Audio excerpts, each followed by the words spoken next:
Hello, everybody, and welcome back to Disc Coverers, the only podcast online that reads, reviews, and ranks all 41 of Terry Pratchett's seminal comic fantasy novel series, The Discworld. I am your host, Iris J. Pronouns are she or zer if you're feeling spicy. And with me are my four co-hosts. What the? Do we have another guest this episode? We do. Hello. Yes, I'm two of them. Yeah, no. Hello. Actually, all four guests are Grace. Why don't you introduce yourself to our audience first, Moss? Yeah, gladly. Hello, everybody. I am Moss Bosch.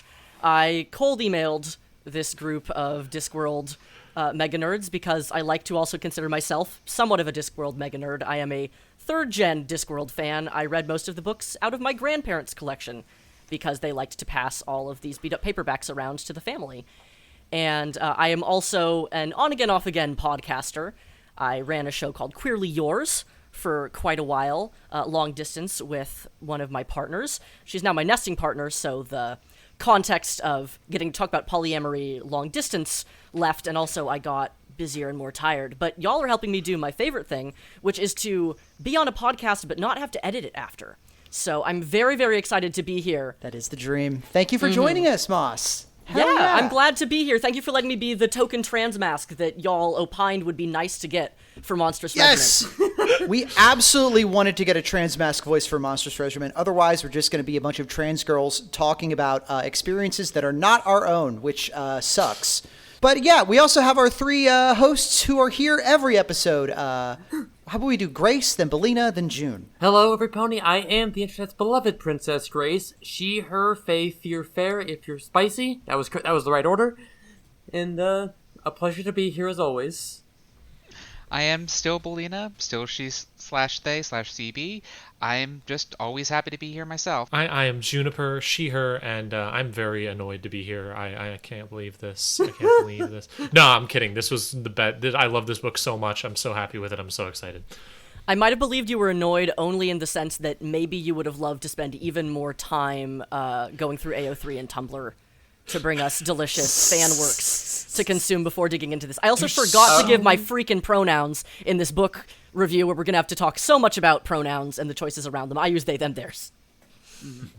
There's so much fan content for this one. Oh my god. Like, every other book you get vague Discworld fan art. Like, it's fan art of The Watch or fan art of Vimes or stuff. But this one, because people are obsessed with the characters from this book and they only show up in this book, you get so much Monstrous Regiment fan art and stuff. Yeah, like comics of specific scenes. Wait, didn't you say like 58% of all Discworld fanfic is for this book specifically? Oh no, Lesbian. not 58%. 58% of all lesbian fanfic is for this book specifically. Yes. Love wins. That's incredible. I really... Okay, now you mean like 58% of all lesbian Discworld fanfic, right? Not 58% of like all 58% lesbian of all of lesbian AO3 fanfic. somehow. This book is taught in all schools. 58% of all lesbians are the Discworld. Wow. No, We it read, is a... Yeah. This book is extremely outsized in its influence, and I can get why, because I really liked this one. Yeah, we read Monstrous Regiment, coming out in 2000 and I want to say Three. Three. I 2003. wrote it down this time. I wrote it down because I had to look it up because of how post 9/11-y everything felt. Yeah, I was going to say, that's the same year that we invaded Iraq. And this is a book that very much feels like not just what if we did equal rights but better, but also what if we did Jingo but better and angrier? Like a lot angrier. Yeah, it's interesting. I mean, I think that's the thing I most enjoyed about it this time was seeing the interplay of both the really obvious gender stuff, but also like the lots of military stuff and how they interplayed together. It's really interesting. I'll have more to talk about that later. Yeah. Before we get too deep into it, do we want to turn things over to our expert synoptrix, Belina, for a rundown of what the plot was? Move. Whenever you're ready, Val, feel free to take it away. Get us in a move moment. Polly Perks, daughter of an innkeeper, sneaks off to join the army. Her brother enlisted sometime previously, and she needs to find out where he went, both for his own sake and because her life will become much worse without him around to inherit the Dean down the line. Their homeland, Borogravia, is a small, deeply religiously conservative nation that has nearly nothing but wage war on all of its neighbors constantly for longer than anyone can remember. So much so that it has depleted all of its available food, material, able bodies, and goodwill. Their latest war, a border dispute, Slovenia, has caused most of the Disc to form an alliance to finally put a stop to this nonsense, including Ankh-Morpork, which takes umbrage to the fact that the religious doctrine caused Borogravia to chop down the Clax Towers, the territory that they now occupy. Polly, now passing as Oliver, enlists along with a scant few others, finding out quite shortly that the 7 of them are literally the last recruits that the entire country can find, and that they are to be deployed to the front lines in the Neck Valley without any formal training or useful equipment. Despite, or perhaps due to this lack of preparation, the regiment does get the best of a scouting party which just happens to be led by the Prince of Slovenia. This goes unknown to them until they make headlines to the news coverage and earns them an accidental reputation. Fighting against a lack of supplies, intelligence, other support, the regiment makes its way to the Neck Valley, gradually forging bonds together and becoming aware of the fact that every last one of the recruits are women going undercover for their own reasons. They end up putting this to somewhat awkward use by disguising themselves again as women to sneak into the keep overlooking the valley and manage to release the entirety of the Borogravian command. Unfortunately, their own army then promptly locks the regiment up as soon as they find out that they were saved by a bunch of girls. The court-martial seems hopeless until their sergeant reveals that roughly a third of the command chain through the Borogravian army itself is entirely made up of women, a fact that had actually eluded most of the said command until this very moment. Things become nearly terminally awkward, with the regiment very gently put away in a rather anticlimactic manner. 6 months later, despite everything, war breaks out again, and Polly finds herself somehow joining back up, deciding that if this is going to happen anyway, she can at least do her part to make a difference from inside. That works out, right? I'm really sorry, y'all. This was. I feel like the book deserved better than this, but. Interesting. I'm really interested to talk to you about the ending because it's it's interesting. The ending is wild as trying to grapple with it's good that they let women in the army. I mean, there is no good answer. That's the wrong question to be asked. I guess, but also that's the wrong question to ask. I don't think anyone should be in the army. Mm-hmm. A fact that the whole regiment was already grappling with almost immediately after enlisting. Yeah, is it good that they let trans people be in the army? Mm-hmm. I would kind of rather they didn't have to, but it's an interesting question that is one of the things I find most interesting about Discworld is the questions Pratchett can't answer, even though he's trying. And this book has a lot of them under it I'm not sure how aware of it is. Oh boy. About the fact that this is such a conservative nation, the approach to the army they have, the approach to the future that they have, the role of Ankh-Morpork in all of this, where it's portrayed, while in previous books Ankh-Morpork is our beloved, not England, here Ankh-Morpork is the colonial power stepping in to force them to act how they want. Yeah. Vimes is kind of playing Mr. CIA here, huh? Yeah. Yeah, he is absolutely... Well, he's not being mean about it, but he absolutely is being the role of... I mean, he's been doing that for a long time. Like the fifth elephant was entirely him doing this. It's just that the reader is on the receiving end of it this time. Yep. It lands differently. Yeah, we don't see things through his eyes. It's interesting. It's a very complex story with a lot of stuff going on with the themes, and I don't know if it always sticks to dismount. Man, it's so tasty. That character work. That's been my you big gotta love bummer. the character work. It's there was a lot of really good writing, a lot of fantastic character work. I just don't like the entire back third of the book just sits badly in my stomach. Interesting. I'm curious which parts of it sat so badly to you, because I have there's parts of it that I definitely was not big on, and there's parts of it I think were weak, but it's also, I don't know, I was fascinated by the whole book, and I was too taken in by all my little blorbos in this one. I very nearly jokingly did the synopsis entirely from Wazer's point of view, just as a gag, since Polly makes that one-off reference of, it's weird to realize that you weren't the main character this time. Wazer's the only one that anyone's going to remember. And I left the Duchess entirely out of that summary. You didn't say Jackrum's name in that summary. You're right. I forgot to say Jackrum. To apologize to the listeners as well. I write these synopses in like the last 15 minutes before the show. I mean, I think that's kind of emblematic of the book in a lot of ways, though, because like the plot is not as important to the book as the character work. Like that is the main thing this book is interested in, is these characters' specific relationship to their country, to gender, to each other. Oh, to each other, yeah. And you get to see Pratchett sort of write the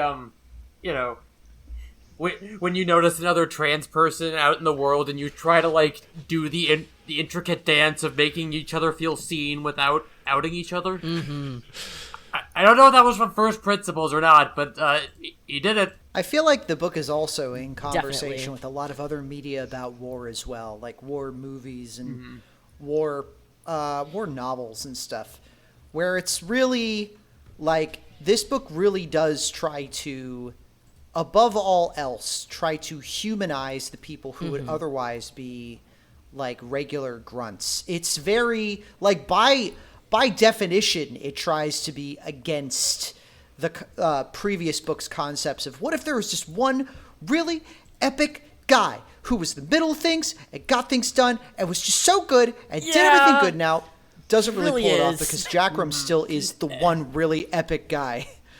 But the point is that... And part of his epic guyness is his mentorship skills, so that's refreshing. And also, like, one thing that was really interesting to me about the book, Jackrum sucks.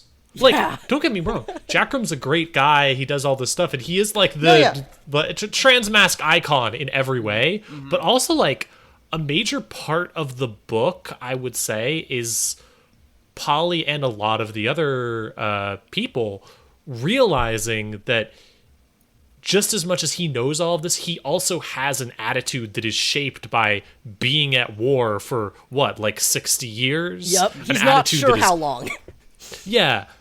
An attitude that is, in its own way, deeply conservative. Not conservative in the same deeply religious, like, way, but conservative in the way that, like, well, that, like, an old guy gets. Yeah, he also doesn't trust the clacks. He doesn't like the written word. Yeah, Yeah, and I get why he's like that. He's conservative out of a sense of self-preservation and a sense of hardiness, but also that means that when alternative methods of waging war are suggested, such as when Blouse suggests a little bit of tomfoolery with the portable clacks or other sorts of stuff like that. Yeah. He's like, what the fuck are you doing? Or like with the camouflage thing. It's just the idea of dressing up as anything other than anything other than wearing bright red and standing there and shooting at the other guy until one of you runs out of guys. Yep. Yeah, he becomes immediate fish out of water. Like he both flounders conceptually and it seems to like offend him morally to try to do things a different way. Which feels very tied into the sense of, the fact that he's been doing this for literally uncountable years and would probably not enjoy confronting the possibility that maybe things could have been otherwise. Yeah, I mean, I think that's one of the thoughts Pratchett kind of beats around in the book is the idea of, well, like, there's the joke at one point where Wazer's like, wow, if the world was just ruled by women, then things would be so much better. Which, and Polly is we find out at the immediately, end, it is. It is. Sort of. Borogravia kind of is. But, like, also, like, there's this sense of just, like, a weird thing of if you act like a man in every single way, including fully absorbing toxic masculinity, that doesn't change anything. That is... The institutional violence continues. The power structures are still there. And in fact, like, from the very beginning of the book, we were already hearing about the sort of... the cultural panopticon, the moral, like, watch keepers of the elderly women of Borogravia as forces of control, and also other things like the girls' working school, which is very explicitly a Magdalene laundry, and all of these other structures of control. And then you found out, and a third of the people in the ostensibly masculine power structures are also secretly women, but the structure is the structure. It will eat people and subsume them into the structure. Yeah. I think that Jackrum's a really good character in regards to that, because it could very easily come across in a way that I think some other Pratchett stuff has come across, in a way of like, in the end, yeah, a bit, how to say this, Reddit atheist, smarter than you. Yeah. Oh, well, the women, they're just as bad as the men, haha, like sort of thing. But because it has a sense of real care for Jackram's character, and is like, he is trying his best, and he deserves something of a happy ending and a reality that where he can look beyond like this specific type of toxically masculine war focus he's had to do for so long, into a different potentially type of masculinity, like being a granddad in this specific way. It gives a chance of saying, like, it's not the problem isn't women wanting to be men, which would be a very bad way for the book to go.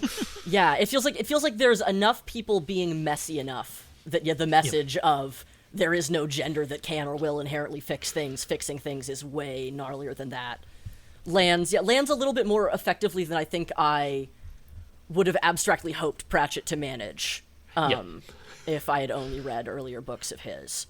And I'm so happy that our, like, fucked up, foul-mouthed war crimes grandpa gets to, like, experience anything else other than war, since he was, like, probably a very young teen. Because also it seems like, you know, part of what Polly is revealing to him at the end is the concept of, like, you could not be at war, which is hard for him to parse. And another piece of the concept is that I think this shit has been so deeply enmeshed for Jackram, because how could it not be, is that, like, hey, if you're not at war, that doesn't mean you don't get to be a man. Yeah. You literally took on that role in the context of going to war, and then did that for uncountable decades. So those neural pathways are probably pretty fucked up and enmeshed. But, like, it's Jackram's, like, sticking point. His concept of what he could do if there was no longer a war was to run a bawdy house. Yeah. A bordello. Was, like, his one other thought, which was still a context that, like, was familiar to him from the nature of the world at war. Yeah. Like, that would still, he could have slotted into an environment where war was still happening around him all the time.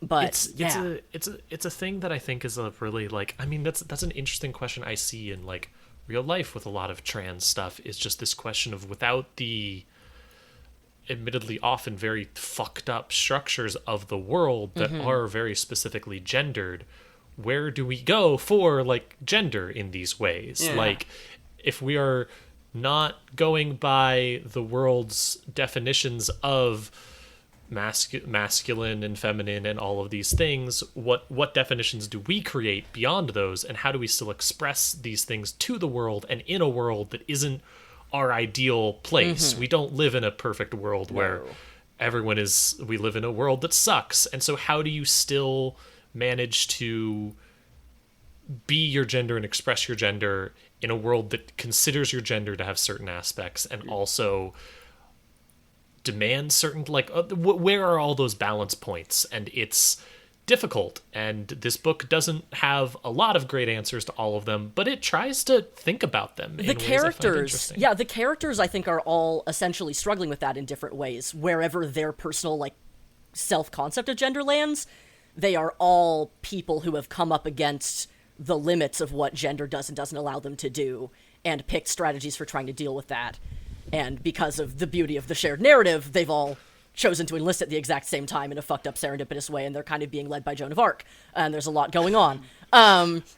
But, like, I feel like that's part of what their bond is, especially as they start to figure out how messy everyone's experience of gender is. Like, oh, we're all trying to figure out what the fuck to do with ourselves in a bunch of ways, partially because we're at war, but also partially because gender. And I feel like especially Polly's internal monologues and reflections get to me a lot, because Polly thought so hard about this for so long, and has, even though Polly is probably younger than at least definitely younger than at least some of these other people, because Maledict's there, but, like, you know, not these people's peer, not brilliantly more experienced, you know, maybe started wearing pants a few hours before some of the others did, maybe not. But through internal monologue, we're seeing all these moments where Polly is like, ha, you didn't think of that thing that I thought of. I've been working so hard to make sure I'm carefully managing this. I brought a blunted shaving razor to pantomime shaving on myself.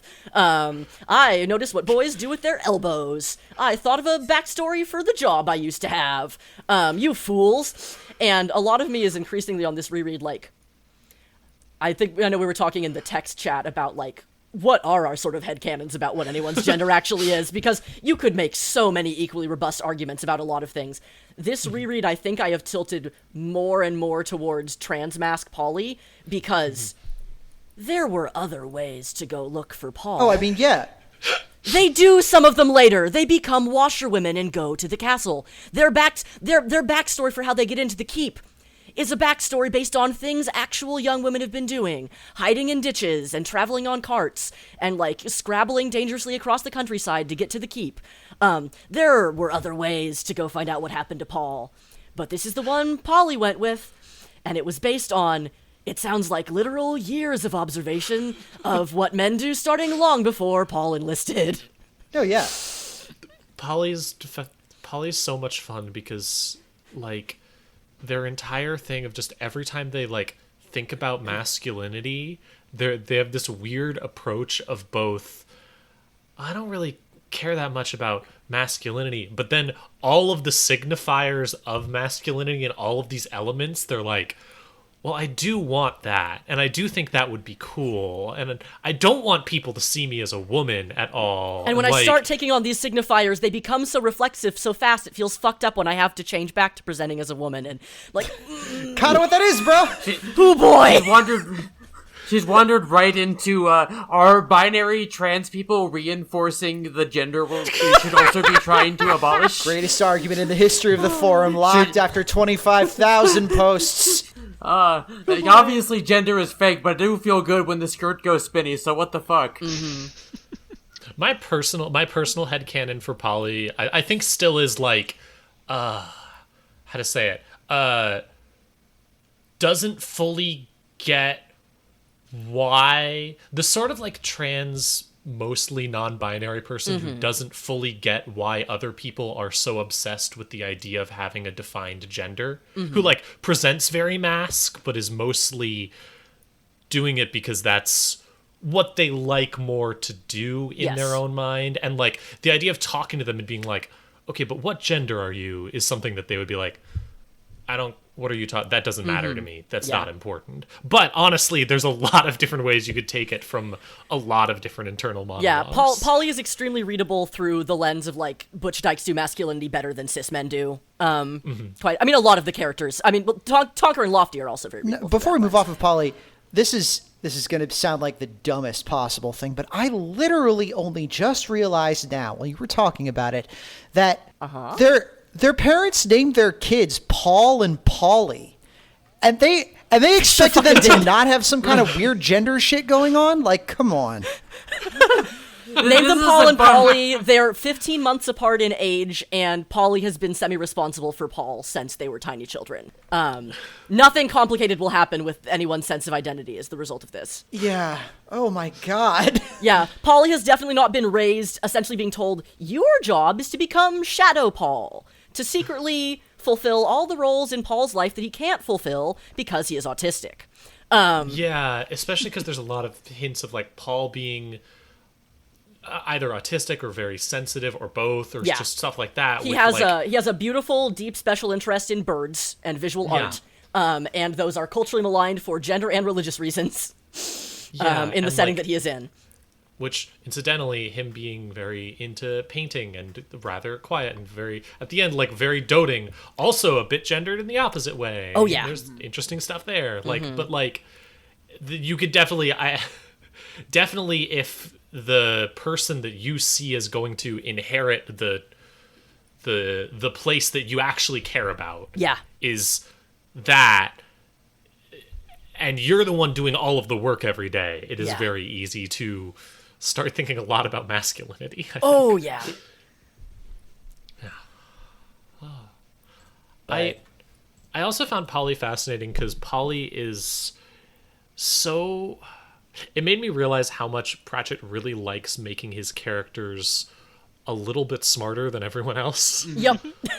Like, Polly just gets everything a little bit faster, is figuring everything out, like, has a lot of the plans for the whole I'm going to be a boy thing, but also has a lot of plans for the army. Mm-hmm. Sees a lot of stuff coming, realizes how to handle it, has a lot of experience in a bar, likes being in a bar, likes drinking beer. Listens to learned masculinity from old veterans. Yeah. So is, like, literally a little bit pre-calibrated for this exact cultural format of masculinity. Our man TP loves a wise guy, and Polly is a textbook wise guy. Oh, yeah. Here lies Sir Terry. You would have loved the Wisdom app. Got Here we fucking go. Yeah, but at least he didn't have to see what happened to it.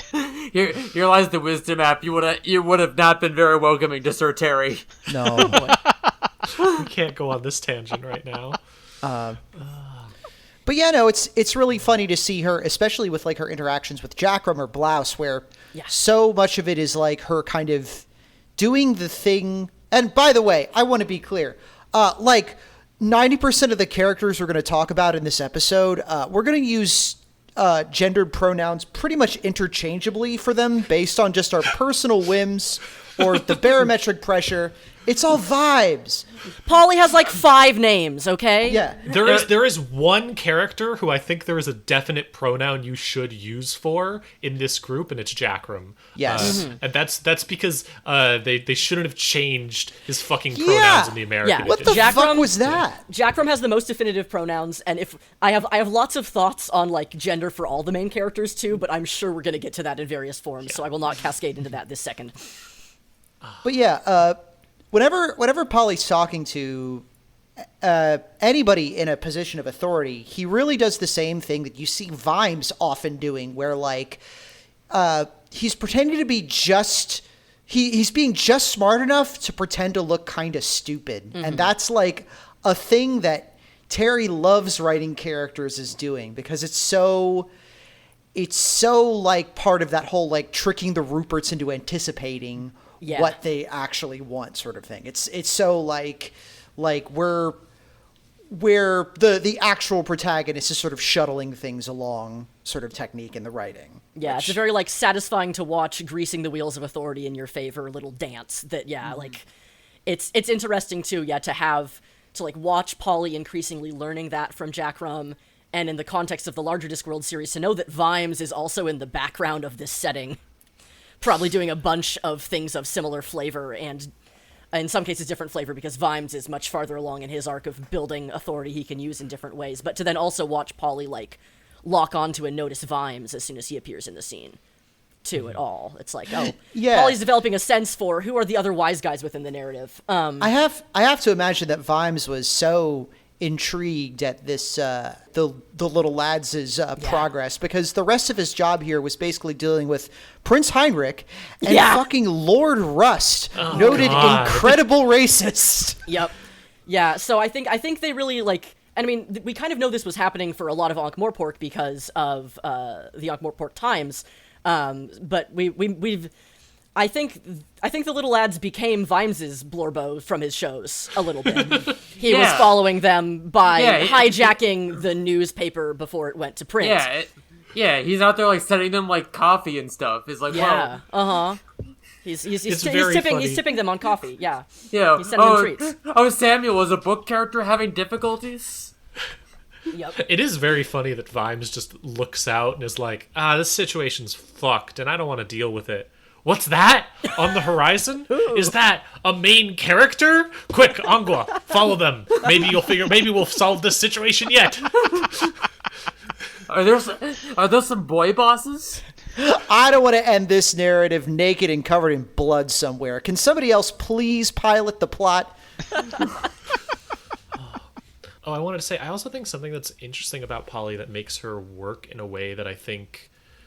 Well, one of the things that really makes the whole book work is there's a real sense of desperation to her. Yeah. There's a real... This book is, in many ways, kind of miserable. Like, it's very funny. It's very fun. I love it. But it's also pretty fucking dark. It addresses some brutal stuff that probably was technically still happening in this world before, but Terry had never turned the camera towards it Yeah, as much. He's it's funny. parodied and referenced plenty of things in the real world, but it's not usually stuff like Magdalene laundries. Yeah, and when he references those things, they were almost always like, this was a thing that used to be but isn't anymore. It was from an old place that now is something else or such. Vimes' ancestor cut a king's head off, and now things are messy in a different way that's easier to laugh about. Yeah. Night Watch had a lot of similar vibes, but Night Watch was set in the past. Yeah. This book Yeah. is set in the present, and there isn't really a way out for any of the characters. So I was gonna say, like, it's really funny reading this in quick succession after reading Night Watch, because, like, I read all this stuff when I was in like high school, and like the years have kind of cemented like what my general impressions of the books were from that point on. And I was like, oh yeah, Night Watch, that's kind of the darker, edgier Discworld book. Yeah, I remember that. This book, I feel like, is probably, I would rank it as darker than Night Watch. Yeah. In a lot of ways. There are several pages where it's just like repeating, like, war is bad! Don't go to war! It fucking sucks! It doesn't help anyone! It's miserable! It destroys! It tears! It's like... Yeah, it's just, there's like visceral descriptions of like the men who have the kinds of injuries where you can't see them and so you know it's bad. They've just got like their coats buttoned over like horrible festering gut wounds. There's also like really direct acknowledgement of the fact that multiple characters have been assaulted. Mm-hmm. Yeah. Yeah. I mean, maybe my favorite line in the book, because Wazir might be my favorite character in the book, is the moment when Polly finally gets to like talk to Wazir for a second. Yeah. And Polly just goes, well, what did you used to do before this? And Wazir just smiles and goes, I used to be beaten. Yeah. And it's just this brief moment of a look into a character that's mostly religious mania for the entire book that gives a lot of depth. And that, plus a lot of the views we get into the woman's school, like, it's really dark, but I don't know, it works in a way. It helps. It helps that there's like a dedicated arsonist Yes. on the cast, giving us a little bit of catharsis, dose by dose. I think Lofty should get to do whatever she wants forever. Yeah. I want to be Seriously. clear about that. Absolutely. Yeah. Petition. Lofty can do no wrong. Gatekeep, gaslight, girl bomb. Yes. Gaslight, gaslight, gaslight. Yeah. I appreciated that early on, like, every building they end up staying in burns down mysteriously, and it's just like one sentence, and it starts out seeming like somebody is trying to sabotage them or something horrible is going to happen. No, this is just Lofty's only coping mechanism, that's all. Just there. Yep. I love the gradual reveal of that, because the first time it gets mentioned, the line is such a stark little dissonance. Yes. Like it just arrives with no particular preamble. And so then you start gradually counting the fires and explosions. Yeah, I also, in terms of, there's so many loops and directions we could go with things. I think of Lofty's gender as arson. Yeah, she's the pyro from TF2. Yes, yeah. Yeah, no, If there's Lofty's not already a specialty flag on Tumblr for that, I am sure someone could make one very easily. I'd honestly be shocked if there's no arson gender flag already. Yeah. Tonker knows Lofty's gender, and no one else will ever know Lofty's gender. That's fair. Yeah. I love me a classic, Antony and Cleopatra, and I don't mean the historical figures, I mean the Looney Tunes characters. I love that kind of couple, where one is a teeny tiny little kitty cat, and the other's a big angry dog, just like hugging it with one hand and thinking real hard. Yeah. I love that when Lofty sets up the flower dust explosion, Tonker is like, yes, that gif exactly, that Tonker is like, I'm gonna need to pick her up to carry her out, or else she'll stay and watch. Yep. The complicated tenderness of that moment really got to me, because that also, just like picking up your tiny pyromaniac partner to carry them away from death by explosion is great. It also suggests that at least once, either Lofty just got straight up hit by an explosion, or almost got hit by an explosion, and Tonker had to do some fucked up, like, end line quarterback, I don't know how sports work, like, dive maneuver to remove Lofty from the blast radius, at least partially. Yeah, you have to ease the guy protagonist him out of the way. Yeah, that's what happened to Yu Yu Hakusho. Yeah.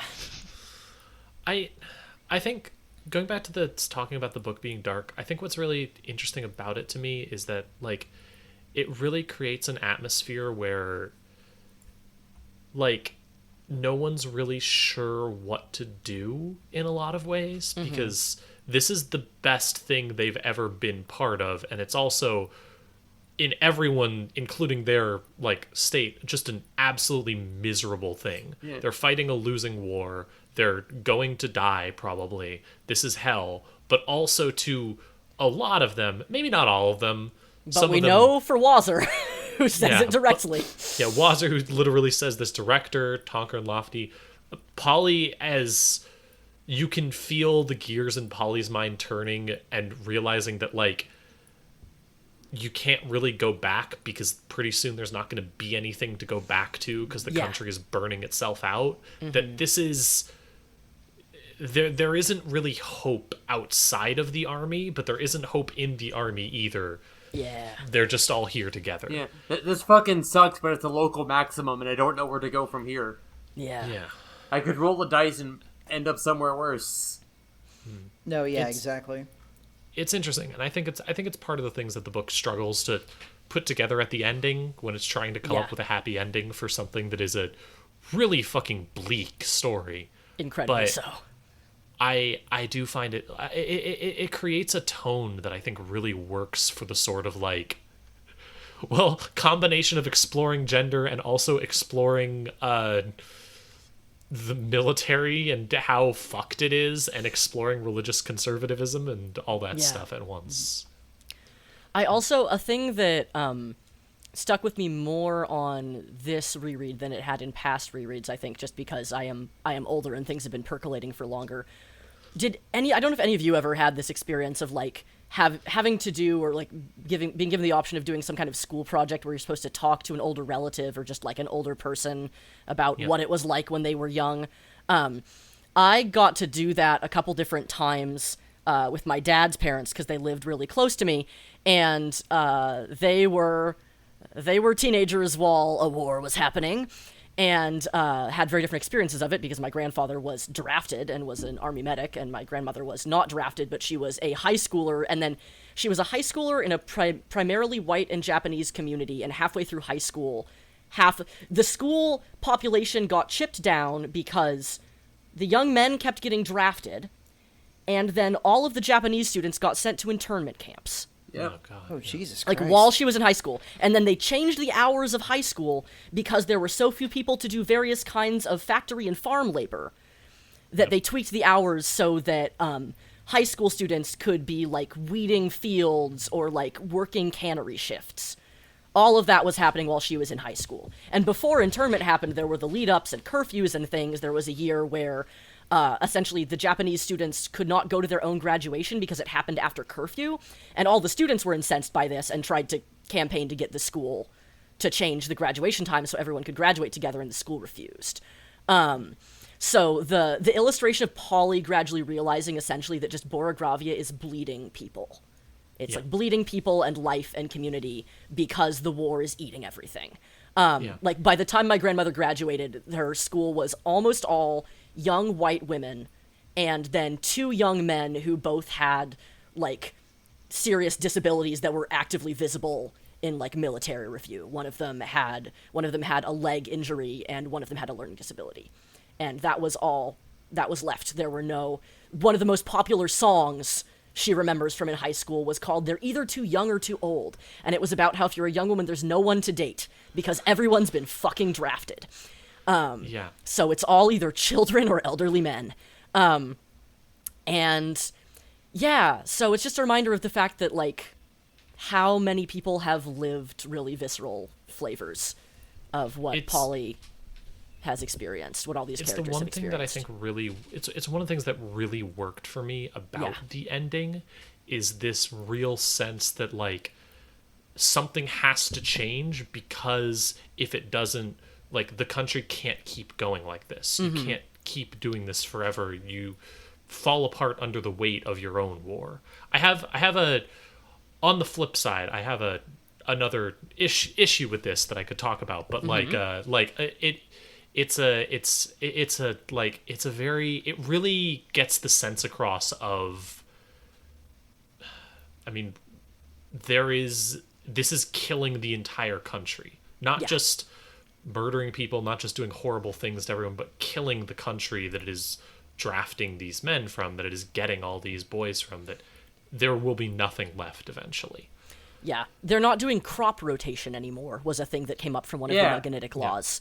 Like, when the Duchess is speaking through Wazir in the big moment, she tells everyone to invade Borogravia, that they need to go back to their own home and actually put energy into it because it's dying. Yeah, we should have the army invade the United States so they can build bridges and build infrastructure and win hearts and minds.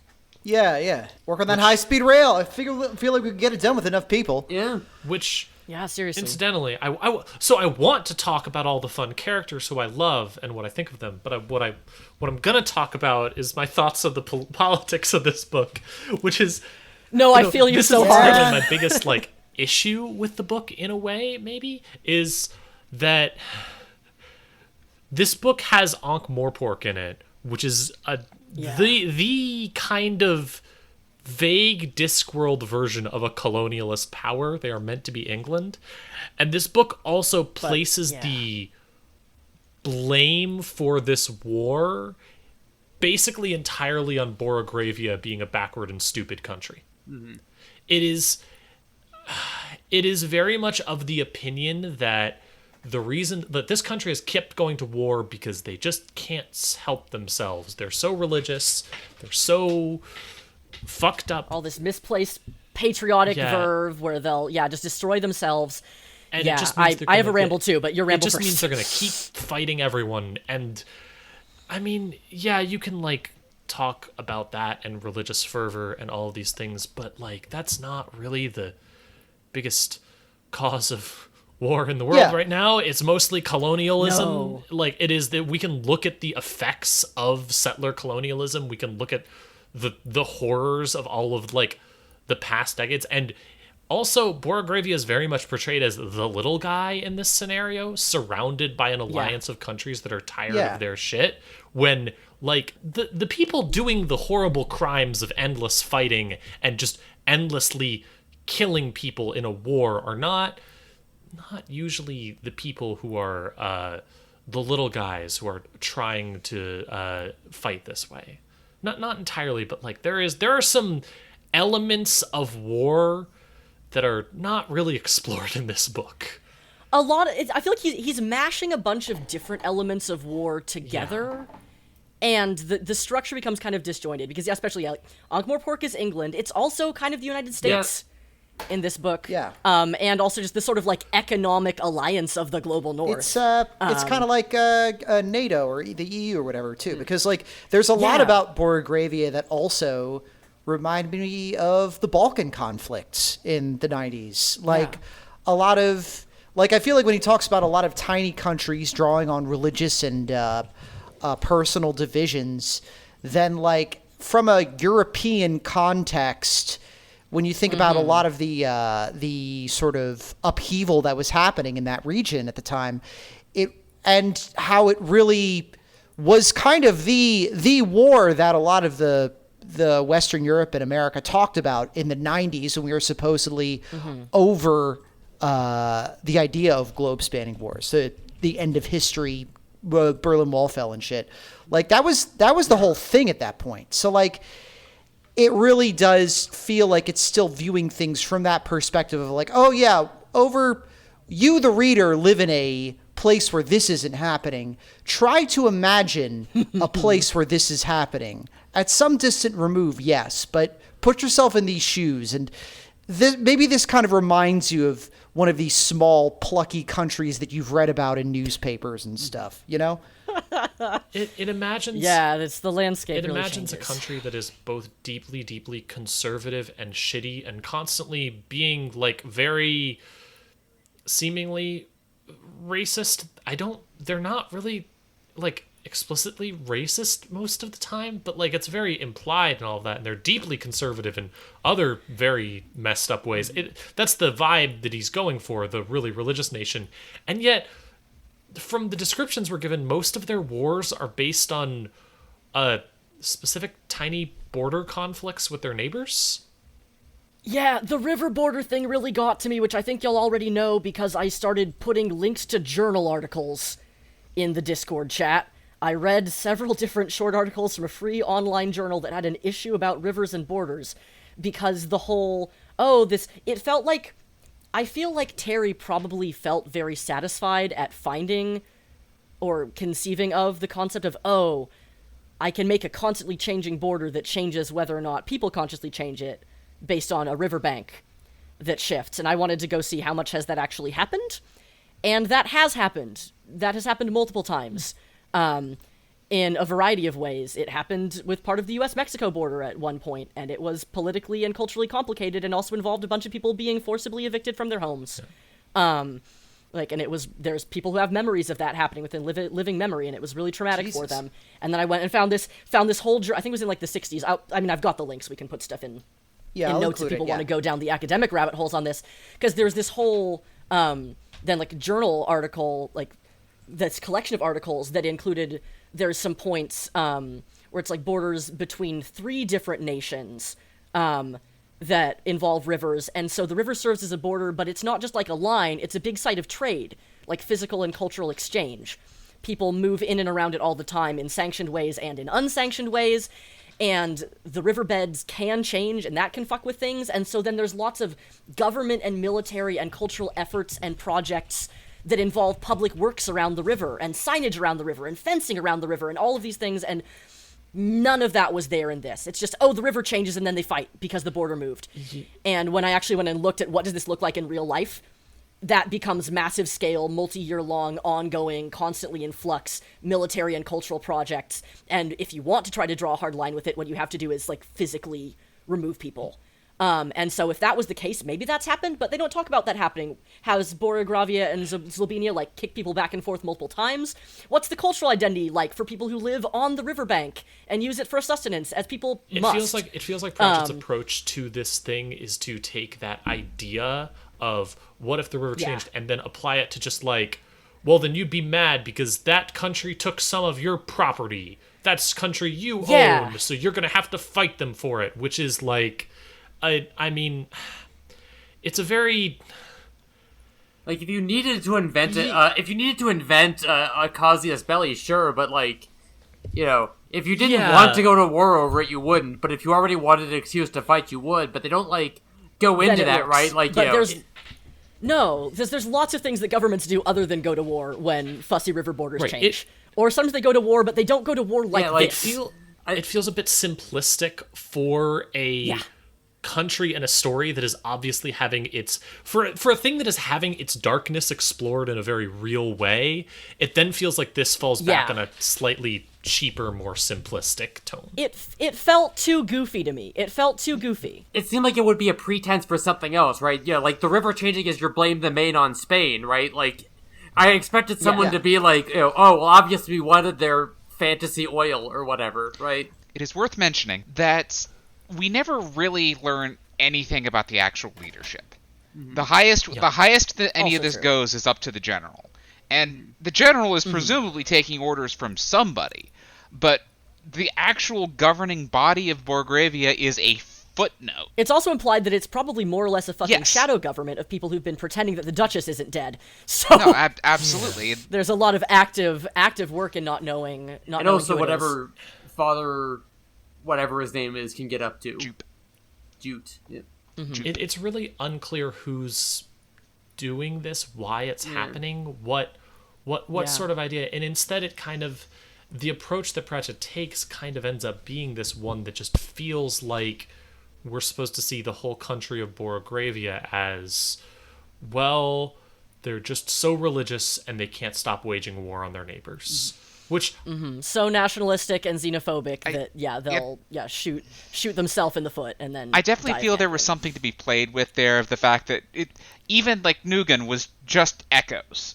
It was just a system that continues to make noise without any actual human intent behind it. War has been happening for so long that we don't need a new reason. Yeah, it just keeps going, and then that echoes back into like the structure of the military. It's not because it's got men or women in it. It's because the structure itself reinforces itself and continues no matter what the people inside have to say about it. So I think I talked myself back around to liking it again, but you know how that goes. It's interesting. I mean, the book is deep enough that you can look at these ideas. I don't think all of them are explored as well as they could be, but they're explored enough that we can talk about it in this way, and that's good enough. I like. And that.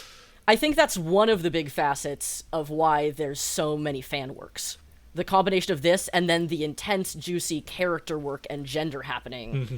There's so many threads you can grab and run with because there's all these things that are set up and then they don't land in a perfectly balanced, satisfying way.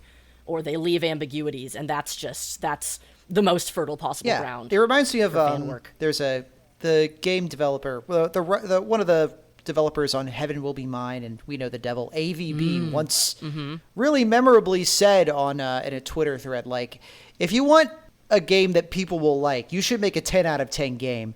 If you want a game that people will fucking obsess over, make a 7 out of 10 game. Yeah. And like this book feels like that, where it's like, okay, it's not perfect. There's definitely gaps in how it's written, but I can also see how those gaps to some people just dovetail so neatly with the wrinkles in their brain to make them be like, oh shit, I could think about this for the rest of my life. Those productive voids, you gotta just scream deep into them, all of your deepest thoughts. Yeah. Speaking of all of the gay shit, how about those characters? Yeah. How about those funny little Love girls? fucking wins. How about the homies? Okay, here's what I want to say. Okay, going through each of the main characters in the squad. Yes. First, what do we think of them? But secondly, what is your personal like gender headcanon if you have one? I'm curious about everyone's. We've talked a lot about Polly. If anyone wants to share other thoughts, please go ahead. If not, what do y'all think Mal? I'm willing to say poly trans mask or possibly like poly fucking stone butch. Yeah, I could. Polly doing some gender shit for sure. Yes, absolutely. Like, full on, like, shave your head and call yourself Charles Stone Butch if it goes that hard, you know? Yeah. I described Polly's gender identity in my thing as, I think Polly's gender identity is going to be lesbian. I was thinking him, lesbian this whole time. Yeah, so. like, is that going to be trans mask or non-binary, or not sure, but definitely lesbian's going to be a part of it. Totally. What y'all think of Mal? I loved Mal. I wish Mal hadn't disappeared for the back half of the book. That was kind of my big complaint with Mal, was that after the whole coffee thing busy kicked having in, war movie hallucinations. it was really funny to see the war movie hallucination, like the Apocalypse Now references, the Full Metal Jacket references, because that's a very, like, it was a very old school Discworld note in a new school Discworld book. To be like, hey, it's like he's doing the thing from the movie that you know of, except that it's a fantasy version. Remember when Two Flower and Rincewind were briefly on an airplane for some reason? This guy's gonna think about helicopters. Yeah, he's having his Vietnam flashbacks. We're getting our flash sides. We're doing our second feel like I'm fixing to die reference. But no, I loved him to pieces otherwise. I love that he's like the one competent guy in the squad who's like... That's part of the problem, is he's too competent. You have a supernaturally strong, supernaturally capable person on there. Of course you're going to have to sideline him for half the book. I will say, I agree with the one Tumblr post I found, and I want to call out a bunch of fanfic writers in this thing. People write Maledict as far, far too competent and good at everything and suave and perfect. Maledict is a fucking loser who spends most of the book trying to impress Polly and be like, I'm so cool, aren't I, Polly? Aren't I great? Isn't it great? I love this fucking Chuny. Polly, do you like my ideas? He's such a fucking loser, and you need to write him like the loser who thinks he's cool that he is. I'm just holding back the epic rage of my coffee eye. Yeah, like fucking like Chuny ass. I carry this sword for your protection. This fucking Chuny ass Molgoth vampire who's great. Yes, that is how I pictured him, and that is why I loved him so much. Molgoth energy. I think my sense of Maledict's gender is that he's been a Black Ribboner for 2 years, I believe he says. That's nothing. Which is nothing. So my sense of Maledict is that he has previously been an extremely fucking, like, repressed, complicated, messy vampire, being messy in vampire ways, and that he is desperately attempting to transition to cool guy. And also that Black Ribboner is slightly his gender. I could see that. Because that is a new and exciting thing for him that involves a lot of how he relates to power and to human beings. Like, we never learn exactly how old he actually is. We know he has several pages worth of names, but... I could see that him becoming a Black Ribboner, transing his gender, and joining the army are all and becoming Mr. Cool Guy are all kind of parts of him trying to do this whole entire personality drastic paradigm shift. He's like, some sort of vampire midlife crisis, if you can have a midlife crisis when you're undead. I was sitting here desperately waiting for an opportunity to yell mid-afterlife crisis. Bingo! Yes, thank you. There we go. When you trans your gender and you have to go, like, way hard, like, oh, I'm a girl, I have to go way hard on being femme because I'm a girl and everyone has to know it. And I'm sure in a few years, you'll chill out and find, like, a comfy medium, but, like, definitely still like, I have to do my new gender as hard as possible. I'm a man in the army and I need my beautiful Chemex and my cool sword. I'm terrified that he's going to end up developing a kink for getting force femmed or something, because he was way too relieved to finally just pop the yes, no, I've been a girl this whole time. Fanfic authors, I have a new challenge for you. Admittedly, I'll say that scene felt very transmask to me, of like him just being very repressed the whole time and then being like, okay, I can talk to someone about my experience here. I can talk about it openly. Also fits deeply into the, hey, Polly, will you bond with me some more? Yeah. Hey, Polly, there's something we have in common. Polly, do you respect me more? Because I was honest with you. I'm also trans, but, yes, I figured, yes, okay, we have shit to do. There's a reason that Polly and Mao make up literally, I think it was 46% of all lesbian fan fiction in Discworld. That is so almost sick. half of it is just them two. I'm going to be honest here. There is no other reason for Mal to show up in the ending sequence other than for Terry to just sort of nudge them together and go, eh? Uh-huh. That was completely frivolous of him. And I'm glad that he did God, I'm so happy. Agreed. I loved all these characters. What did you think of Tonker? First of all, can I just say what a flex it is to, like, okay, I'm a boy, I'm naming myself Penis. That way everyone knows. Yes. Yeah. Oh my god, I fucking forgot about that. I wasn't thinking British enough. My name is Dick Johnson. Yes. Yeah. Admittedly, Tonker would do that. Yeah. That is the sort of thing that he would do. Yeah. I like him. He's great. I like that he literally describes himself as having no middle setting. It's either just like asleep or just pissed off as hell. Exactly. It's an interesting thing of him, like, recognizing that as the result of trauma and talking about that, because for a lot of the book he's just kind of a bit of an asshole. But in a way that you're like, no, I've fucking introspected, but we're in war here, Yeah. so, like, I haven't really had the time to brief you all on this. Yeah, I just want to interject real quick. They point out that the entire course of the book, up until that 6-month flash forward, is 1 week. Since you looked at me. Holy fuck. That's nuts. From recruitment until discharge was 1 week. Wow. Wow. I wish we could have gotten some Pratchett books that took place over, like, longer periods of time. That would have been fun. But also, like, it's interesting that Tonker basically has to be, like, kind of doesn't get a chance. You get the feeling that Tonker really doesn't get a chance to introspect about this kind of thing until he's in this sort of space with a lot of other folks who support him and stuff, because he's kind of a package deal with Lofty, and Lofty doesn't get mad. Lofty just burns things. Exactly. Yeah. The gender duo of anger and arson. Yeah, like, Tonker has to very clearly vocalize being pissed off and not willing to take any shit from anyone, because Lofty will take shit from those people.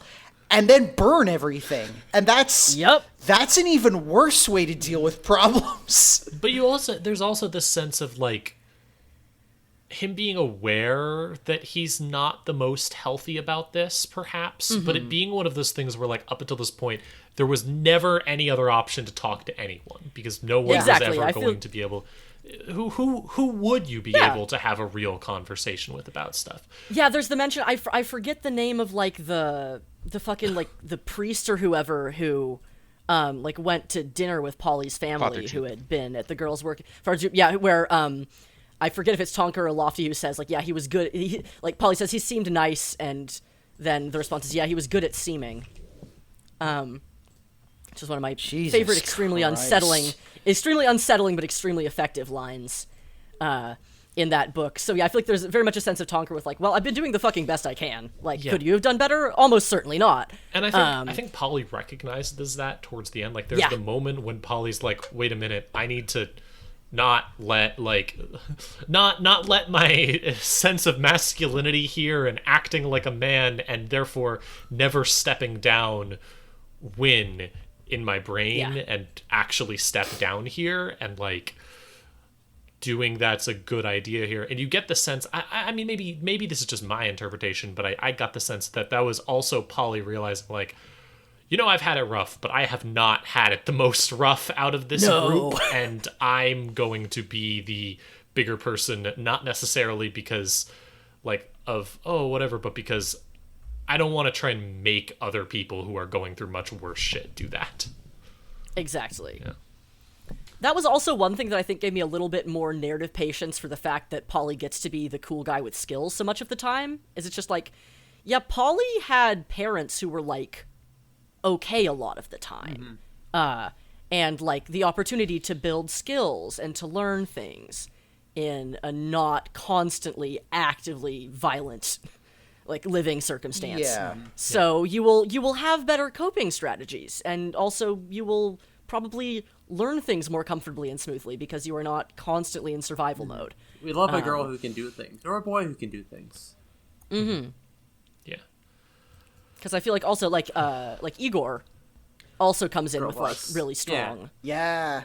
Real strong skills. Okay. Igor is one of the ones who I most have the sense actually is Igorina. Yeah. Like, Yes. I, mean, I think girl has hot a take. taste Also- for horse Hot piss. But also, to be clear, I think that if there is any group in the Discworld that would be both knowledgeable and probably have the most members who were chill with the idea of gender transition, I think it's got to be the Igors. She did say that they were still pretty 100%. conservative, but I think that. Okay, go for it, June. I have the most hot take here. I want to say first, Tonker, my read. I think Tonker's just a trans guy because I think I've met trans guys who are Tonker before. Like, I think I've met that guy before. Secondly, Igorina. I think Igorina is a trans woman. Yeah, she literally She has talks about drinking horse Yeah, piss. she literally talks about it. already has a taste my for horse God. piss. That's the most trans woman coded that's thing so ever. Good. Or trans the woman? Shit. unfortunate majority of our audience who isn't going to get that. That used to be where we would get synthetic Yeah, estrogen from. that's why we call it Premarin. Premarin, short for pregnant mare urine. Actual thing, yeah. I think Igorina transitioned and realized that while the Igor community was fine with you transing your gender on a physical level, they were deeply weird about it on a social level, and The went and cultural joined the mode army was to still get away limiting. from all of that. Yeah, like, she transitioned and her work life got way worse. Been there. In her field yeah. of choice. Yeah, which is, again, a very trans femme experience. I'm with you, girl. You drink that horse piss. Yeah. This Yeah. is I love that. This is my hot take that I came up with as soon as I read Igor to be like, yes, of course I've drank horse piss before. Yeah. I like it. I didn't say it was bad. Yeah. I was just Yeah. commenting Yeah. that it that's the flavor profile of this beer. As somebody who historically just loves to pieces any sort of mad science character, like I loved Igorina so much. I love that, like, she did she does the thing that, like, we previously read about the one Igor who joined the Watch doing, where because she's a more modern Igor, she doesn't lisp all the time. She's a little less concerned with a lot of, like, traditional stuff.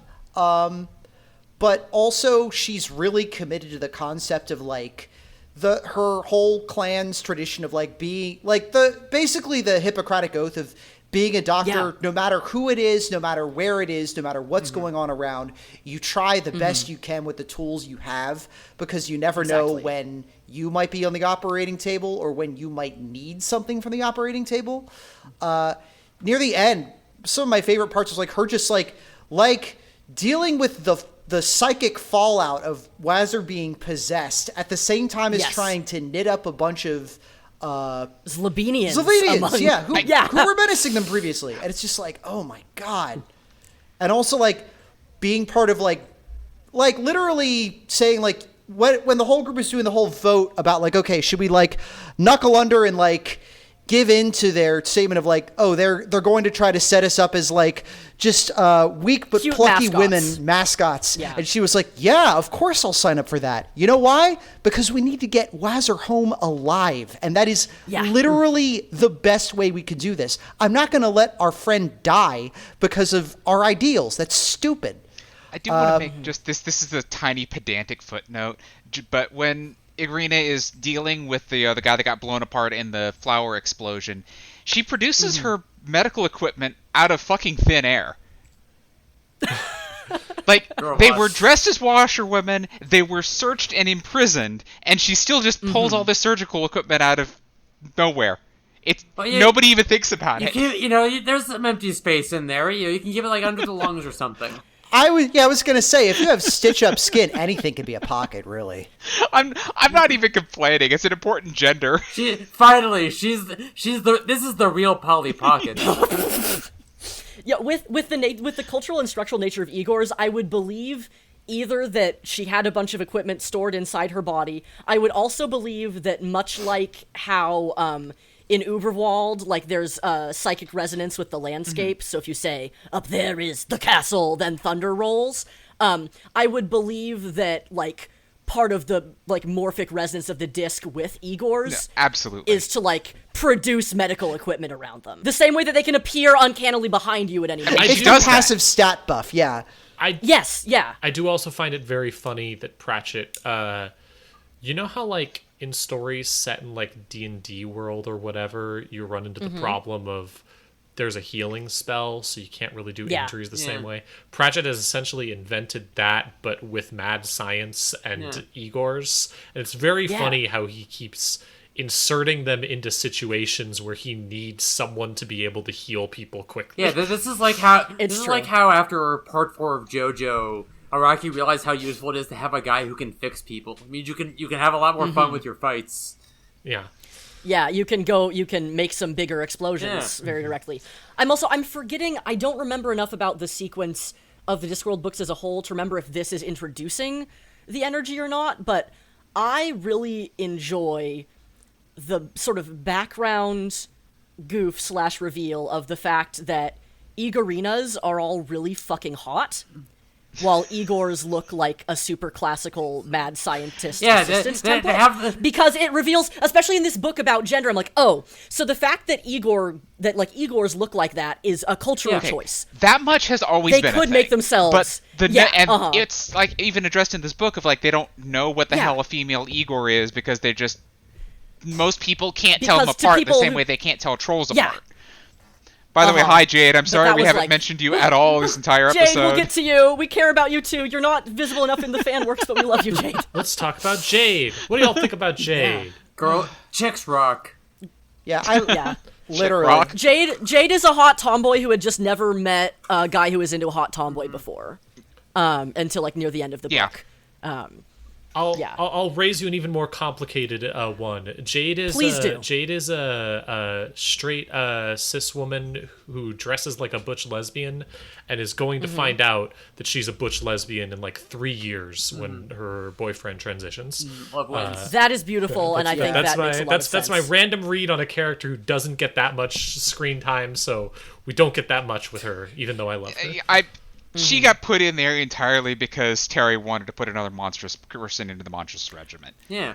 Like, which is fair. I love that she probably, it seems like, did not think about her guy name until she arrived to enlist. Yes. Yes. And that's visibly Literally not obvious. until she was And when asked. she gives her name, the response is, yeah, probably. Like, I still wonder, like, one of the first words that she actually says is when she's groaning after waking up after having the electric floor banger. yeah. And so, wait, did I seriously just enlist? I kind of wonder if that was Yeah. an act or not. I don't think it was an act. It could be. It could Because, be. like, It could have been. she's just kind of there because she didn't have, like, a pressing reason like everyone else did. She wanted to meet erotic people in interesting Yes. foreign locations. She was literally here for a boyfriend. Yes. Hey, it worked. It worked. It worked. I can't fault her. And then we have. Is there anyone else before we get to my favorite character? I mean, we already talked about Lofty. Yeah. We could talk about about Blouse if you want. All right. But yeah, there's Shufti and Wazir still, yeah? Yeah, there's Shufti. I almost forgot about Shufti. Yeah. Oh yeah, Shufti almost forgets I about love Shufti. Shufti. I love Shufti so much. She's great. Shufti's gender is mom friend. Yes. I don't think that necessarily means she's a woman.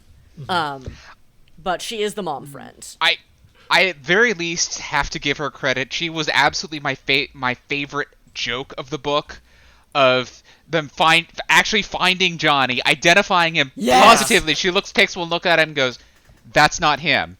And then, 3 must be pages dead. later, kicks him in the shins and says, "Give me my 6 pence back." Yeah. You son of a bitch, which I think is the first and only time she swears in the book, and it's a big deal.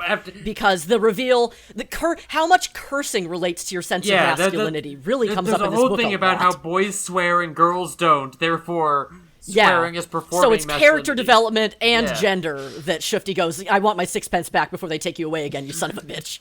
I found And I'm so proud of her. I really like Shufti, especially because Yeah. I feel like she could have fallen into the trap of Pratchett being like, and with all these women, we have the idiot girl who just wants a boyfriend, haha. Like, he's done characters like that before that are Yeah. Well, he did that. stereotypical in He did way. that character, and that was Jade. But she wasn't an idiot, and also she was the troll. So Yeah. Yeah. So instead you have sort of a version of that character who is here for her boy, and it is like a lot of characters are like, "Oh, you did not know what you were in for. You're going to have a bad time and all this."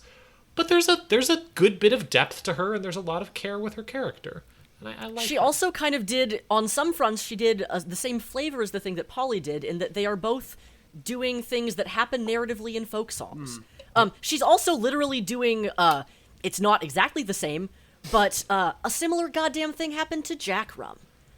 Except Jack Rum and his boyfriend actually liked each other. Yep. yeah, they did a Achilles and Patroclus thing where they just ended Yeah. up fighting side by side. Yeah. I love Shufti. I don't know what her gender is going to be, but I know Look, that it's after going Paul to... transitions, Yeah. then Paul and Shufti can be like cozy lesbian co-parents who may or may not date each other. Yeah. Or like full tea for tea. Who knows? It'll be fun. Yeah, exactly. either All of the way, options are good there. I hope that she's happy with Paul. I think that's a cute thing. Yeah. I like that she has her kid and it goes well and all of that's good. That made me happy. Yeah, that was nice. Yeah, because the other element in terms of people being like, oh, like, Shifty, you don't know what you're in for, it's like, well, what she would have been in for if she stayed was a fucking girls' working school. Yeah. And we know what that's like. So I think it's also nice that like we have a wide range of different, reasons people are in the army. It's all and like voices in this cast of like, well, here's what the perspective is like for women. We have one girl whose the perspective is like, I'm gonna have a fucking baby soon, and it's gonna be a baby in this country. That sucks. So even the guy who stole money from me and left, and I don't know his last name. Yeah, exactly. Is probably a better option than staying. I'm at least gonna give it a try. No, exactly, yeah. But and then we have Wazir. Yeah. Oh, Wazir. I love Wazir so much. Maybe it is because I relate to her too much. As the character who just goes full into religious mania due to abuse. She has a rough time in this book, and No kidding. I love her. I think she's fantastic. I love her so much. Admittedly, a lot of her stuff in this book is just her saying scary things. But I think that's great, and I'm glad that she survives. I know. I loved her. I just really wish that the Duchess wasn't real. I did not like there actually being a definite answer of no, she's not crazy. She actually is talking to this demigod figure. I mean, the problem with that though is that like we already know how the mechanics of godhood works in the Discworld. So, we do. Like, we do. It is. But I wanted the ambiguity. Yeah. Mm-hmm. I can see that. I can see the ambiguity, especially with some of the like difficulty of a lot of the characters being like having a much more ambiguous or negative relationship to the Duchess as people who grew up in this fucking country.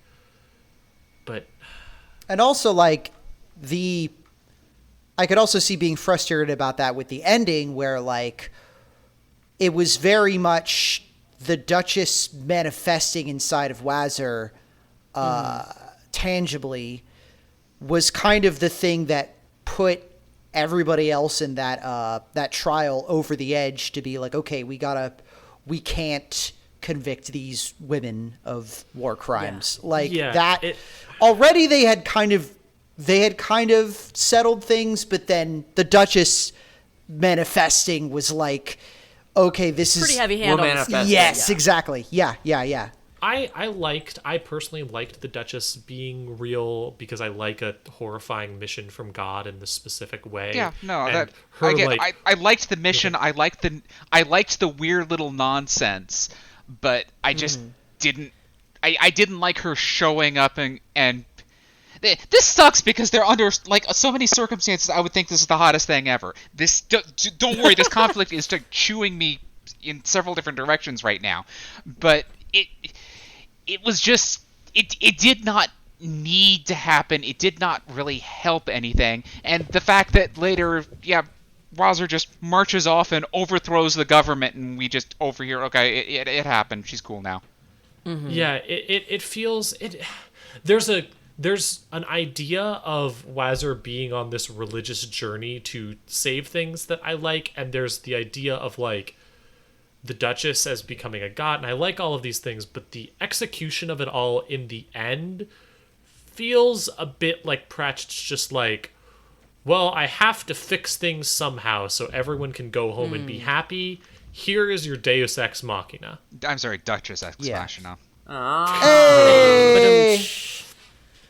Having said that, I love Wazir so much. I love every time that she says something that is the perfect mix of horrifying, but like it's really fucked up that you said that, but I can't express that to you because you said it in a positive or generally you're so normal sweet, way. and you clearly care so much. Yeah. And also, we're in the middle of like an active war zone a lot of the time. When she's like, and also you've said this is the best your life has ever been. So I don't really feel like interrogating your religious philosophy right now. I'm deeply sorry that therapy has not yet been invented on the disc and never will be.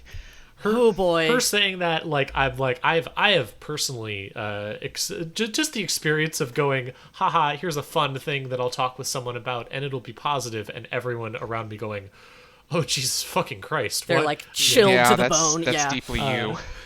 Yeah, I wish I could say it was uniquely you, but it certainly isn't. It's really funny sometimes. Like thinking about like my circle of friends, like in real life and online. I'm like, okay, so. What's the exact over-under percentage of how many of us grew up in fucked up cults? Oh, that many. Wow, that's so many. Yeah. I just had a really distinctive sensory realization that my internal visual for Wazir, like when not influenced by fan art, is definitely partially informed by one of my high school friends who had just had some incredibly horrible experiences and would sometimes there would be some late night AIM group chats where we're like, what the absolute fuck? We're very glad you're alive right now. This is contextualizing a number of things, including how you drive vehicles, like you don't care if you crash or not, kinds of deals. Who also just had like very haunted eyes in general, which I feel like is a key Wazir trait. And so like, oh, that's that image. Yeah. So actually, my internal concept, my internal reference point for Wazir is one of the first trans femmes I ever knew. This who was having a bad time of it. No, this is my hot very take. I think conceptually Wazir's trans. resonant. Yeah. She's fucked up and treated badly in a very specific way that I'm like, I'm gonna say trans femme. It's my hot take. Oh, she's fucking like specifically physically isolated even from other girls at the girls' working school. Yeah. Which that's grimly. There's a lot of things in this book that are grimly resonant with stuff that I'm not sure Terry knew enough about to be doing on purpose or That's not. what I was getting at. Was like just the way he captured these very specific experiences, and I think it's just like from first principles and his sense of empathy, which is fascinating. Like, we know he's before this, we know he's met trans women. There's that touching anecdote of him like saying the thing about like I've always believed in one's ability to choose the shape of their body or whatever. Yeah. So like we know he like knew and loved some trans women in his life, but also I'm willing to believe he just kind of like arrived on this through sheer empathy. Yeah, and I'm especially curious. I'm like, was the horse piss serendipity because that's describing bad beer as being like piss is already a thing, or is that a pun that a trans There is no way. There is no way he knew that. I'm going to be thinking about this horse piss thing until our next episode. Like, for serious. Under what circumstances I would someone have told him about that? I don't know, but it would be so funny if like, someone had. listen, it's like, everyone knows the factoid about the Matrix. Like, that's why the pills are the colors they are in the Matrix. I don't know if that was as much of a thing in 2003, you know? It was not. It was not. It was not that well known in 2003. I refuse to believe it. No, it was an if you know, like, kind of thing. If anyone online knew that in 2003, I would have transitioned a lot sooner.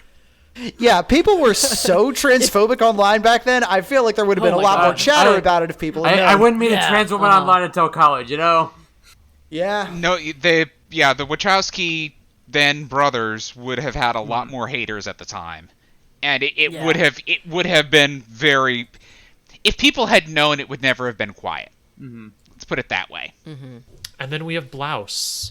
I liked Blouse. The token cis guy in this novel. Oh, I liked Blouse. I love this fucking nerd who's like out here inventing run length encoding and sets up the extremely good joke where like, oh well, obviously all the best officers get a food or a article of clothing named after them, and so for the rest of the book we say like, oh yeah, that's General Frock, Colonel Jumper, Major Sweat, who named the sweater.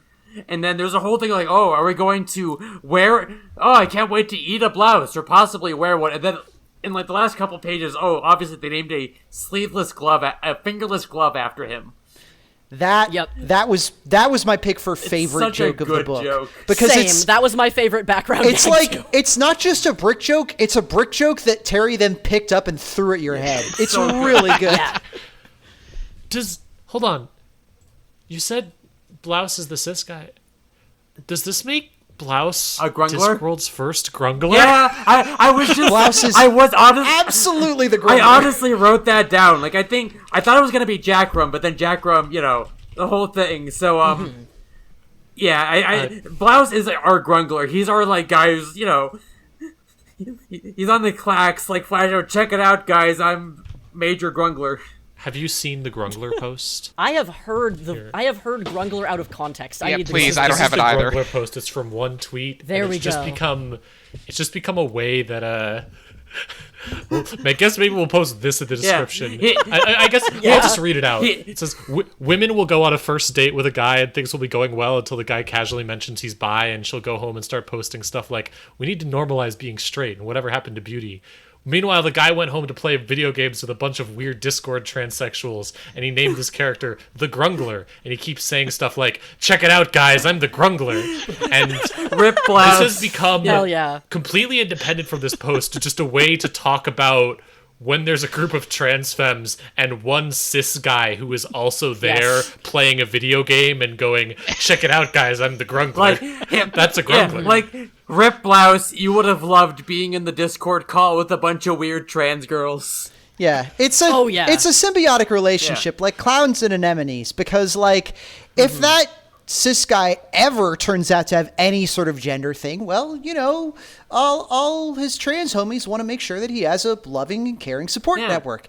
And in the event that he doesn't, well, it's just nice to have a homie around. Yeah, like it's nice to just like exactly. Hey, Nothing wrong with having a homie. This is our cis guy. He's he's cool. He's cool. He has like inspected his gender and decided this is where he wants to be. Yeah, one of my friends who started transitioning relatively recently has had one of the chillest transitions I've ever seen anyone have, and she's like, well, my entire friend group was already trans, so yeah, there you go. This should be 0% surprise. And we're like, yeah, no, none of us are surprised. And we were all kind of just, like, you were the grungler until you weren't, essentially. Yeah. Like, that was where she hung out at, so now she's just got, like, even more group chats where the topics have changed slightly, but... We share slightly different flavors of meme, but the core premise of us both being LARP nerds is the same. Perfect. I think I love Blouse in this. I think that it was very like, it's really funny how they set him up to be like, oh, this guy's a fucking dweeb. This guy's a chump. He's out of his element. He's in over his head and stuff. But then like later on you see that like, no, he's actually pretty clever in a lot of ways. Yeah, he's not skilled at everything. Yeah, he's just not suited for this. Yeah, like he was like a file clerk. He was very excited to like redo the map inventory or whatever. And when you put the class in front of him, he's like so fucking excited. I get that, right? He's like, I bet you can invent LZ77 encoding with this. He creates a JPEG from first principles in his mind, and it's like, yo, homie. Yeah. He is also the and what is again either like the wildest egg vibes or the wildest Grungler vibes is like insistent on cross-dressing to infiltrate their the base. That was my pick for most British thing of the book. Yeah. Everything about I appreciate that like we constantly learn that he actually did have a really messed up upbringing, but it was messed up in a very specific, to the most classically very specific British evil British boys school. Yeah, upper class British boys school where they just torture you, and that's the curriculum is torture. Yes. He was raised as a real Eton mess. Ah. Oh my god. You were saying, Belina? Okay. First of all, I do need to give him credit. Like the shouting match he has with Jackram over when he's planning the false intelligence of him being like actually wildly competent, actually just exactly in his element, doing exactly what he needs to, despite the fact that Jackram is damn near ready to just frag the commander. That was just an absolutely fantastic scene. But I also had this moment of, oh god, a couple moments ago. I just realized this dude's a two-flower. Yeah, except we like him. Exactly. No, he's not a two-flower. He's a Ponder Stibbins. But Ponder always kind of had this long-suffering kind of... He was this gormless kind of guy. He's too optimistic to be a you're Ponder. Fair. That is fair. I think they could make out sloppy style though, and it would be great for both. I mean, it would. The only reason Ponder is like that is because he's, he has to be in the university, like... Yeah, he's got a Ridcully yelling him down. Blouse is a guy who was, frankly, in his element until, like, a week ago, when they literally ran out of warm bodies. Discpod listeners, we're challenging you. We just read the book that has all of the women and trans masks and things like that. So please, go take 2 cis men, or trans femmes if you want them to be. I was going to say, they're both coding nerds. I was going to say, give me my weird little computer scientists. I can fix them. Okay, that's fair. Let's get a computer scientist modern AU. It's like I'm back in the Pacific Rim fandom all over again. It's incredible. Boy. I could fix them. I did really think that Blouse was a great counterpart to Jackram, though, especially as like a... It takes the... It is very easy for Jackram to be read as like the guy who's right and smarter than everything all the time, and so having it be, no, there are other approaches to masculinity that you see as cringe and bad and embarrassing that do have value, that can do things and accomplish things. And even though you are better than them in a lot of ways because you're one of the greatest military dudes ever, you are actively ignoring this stuff, and it is bad. It is damaging you. Yeah. War has changed. Oceans are now battlefields. Borogravia is landlocked. Yeah. Oceans were already battlefields. We now fight in the noosphere over the clacks. We fight for the control of the narrative. Oh no! Hey, Okay, speaking you're of- serious. Just want to give a shout out. Love the cameo from our homies from the Ankh-Mor Pork Times. Yeah. William DeWord Yeah. and our boy Otto Pointing Treek. at the screen like Wikipedia when Otto shows up. There So he is. There's my boy. I love you, love- photography boy. It's fun that this book has the previous characters in Discworld that I was the most, oh my god, I want to read 5,000 fanfics about them having sex. Like, this book has the other characters that I'm insane about in a stupid fandom way, which is the threesome from that book. Now we have now we have the other book I'm insane about, and they show up as a cameo. Little gift to me. I want to give Otto a tiny shout out of where he's lecturing on how incredibly stupid Maledict was to hinge his obsession Choose over coffee. coffee. He's like, oh no, it's so easy for me. I'm just obsessed with light. And this dude dies like 6 times over the course of just this book. Yeah, but like he's managed it, right? Yeah. Like the point is like when you're picking your special interest, you have to pick one that's, workable. He still Yeah, kills it's like, himself yeah, he'll over and die. over again. Yeah, but like he has a On the- system. It's literally the post where it's like, if a questionnaire asks, do you struggle with socks? And you think, not anymore, I have a system. The answer is yes. Yeah, it's just the fact that Oh, this I love Otto goes so much. completely uncontested because nobody seems to really have the information here. But But with the background that we know about Otto, we know his fascinating and deeply obsessive history. Yeah, and to be clear, like, Otto was smart in that he picked a special interest that was a concept and not like Yeah. A thing. a physical resource that you can run out Yeah, of. honestly, Because we have seen him deal with like having a camera be broken or damaged, and he did not immediately. He didn't immediately yeah, freak his out. thing- solve the way that his Maledict thing being did. Yeah. light, a thing that is like, kind of definitionally very easy to come by. Genius move. It's like having a foot fetish. You can always get feet. Where we were all too mean to the foot freaks. it's more like having a fetish of being stepped on, frankly, because, again... He's a vampire, and light is his obsession. Yeah. So it is inherently injurious special interest. But he's having such a good time. There is like no mention in this book of Maledict ever suffering from problems with daylight or anything. That is literally never brought up whatsoever. Or or religious symbols in the aggressively religious country. Yeah. Yeah, you think you're gonna get at least one, like, put that picture away, I gotta wonder if like Yeah. Maledict also kind of had a moment like the antagonist family in Carpe Jugulum, but he And just did some training. he just wasn't a prick about it, you know? Yeah. Yeah. So actually, that's very funny because in the group that Agnes Knit sees, a vampire named, quote, Fenrir or Maledicta or something is seen among them. Oh my god. This isn't a definite thing, but it could very well be that this is... That was Maledict's awkward teen Literally, phase. it's like seeing all that unfold was like, I gotta get the fuck out of here. I cannot do this anymore. Fair. I cannot pretend to be a hot lady who seduces. I can't fucking do I gotta this turn my anymore. life. I gotta get out of this whole scene. This is over for me. You ever like really get into a scene and then realize there's just nobody in it for you anymore? Yeah. So you're like, I gotta totally. Then jump you join the tracks. fucking military. Yeah, time to join the army, I guess. I mean, I do unfortunately know a lot of trans people who made that decision and then regretted it. Yeah. Oof. Anyways, and also on the subject of all these little guys, congrats to Jackram for being confirmed trans man at the end. We said it, I but know. I love he that. wins.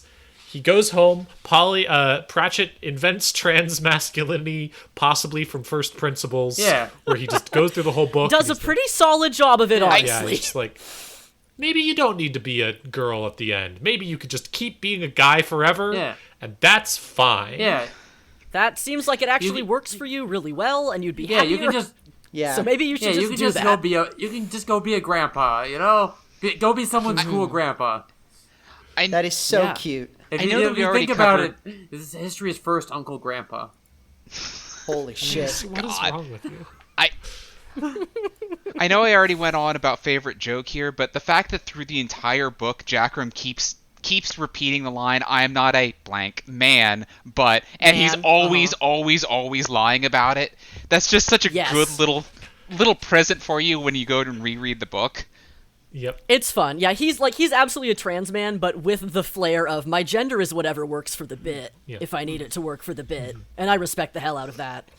He's great. I love him. I love him at the end sending his secret book, but also his cutlasses and the picture of... I love the picture Pratchett paints of him at the end of, like, the wife who is confused but happy for her husband, the husband who's so happy but doesn't really fully know how to handle it, but is just so excited, and then Jackram just like, this is the greatest thing to ever happen to me. I get to be an old surrounded by like the vaguely blurry children who should have peed before the picture was taken. Just like the mental image of this, like the family scene with Jackram just like dead center, taking up all the space, beaming like fucking Santa Claus, just like having a gay old time.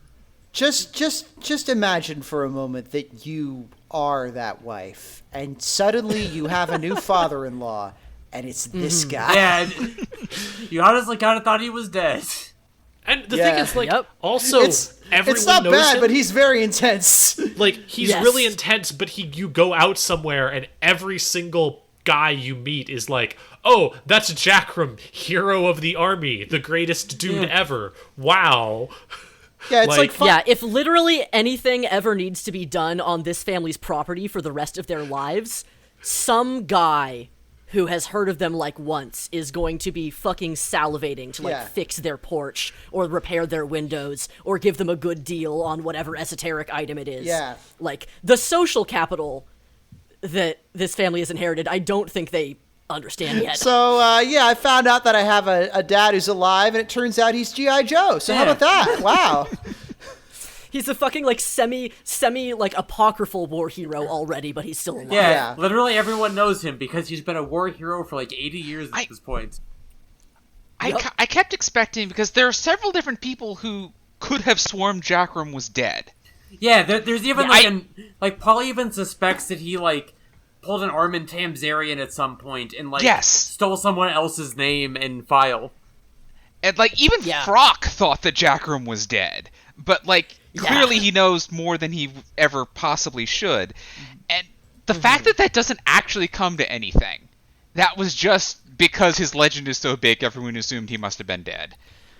Yeah, we didn't get any, like, secret undead or, like, there was no secret, like, zombie or vampire thing. I mean, I was as far as I remembered the twist that just like everyone else in the book, he was born a lady. But I expected the twist to be that he just replaced he replaced his boyfriend or whatever. Yeah. And not they one of them went to Valhalla in his arms. Yeah. Yeah.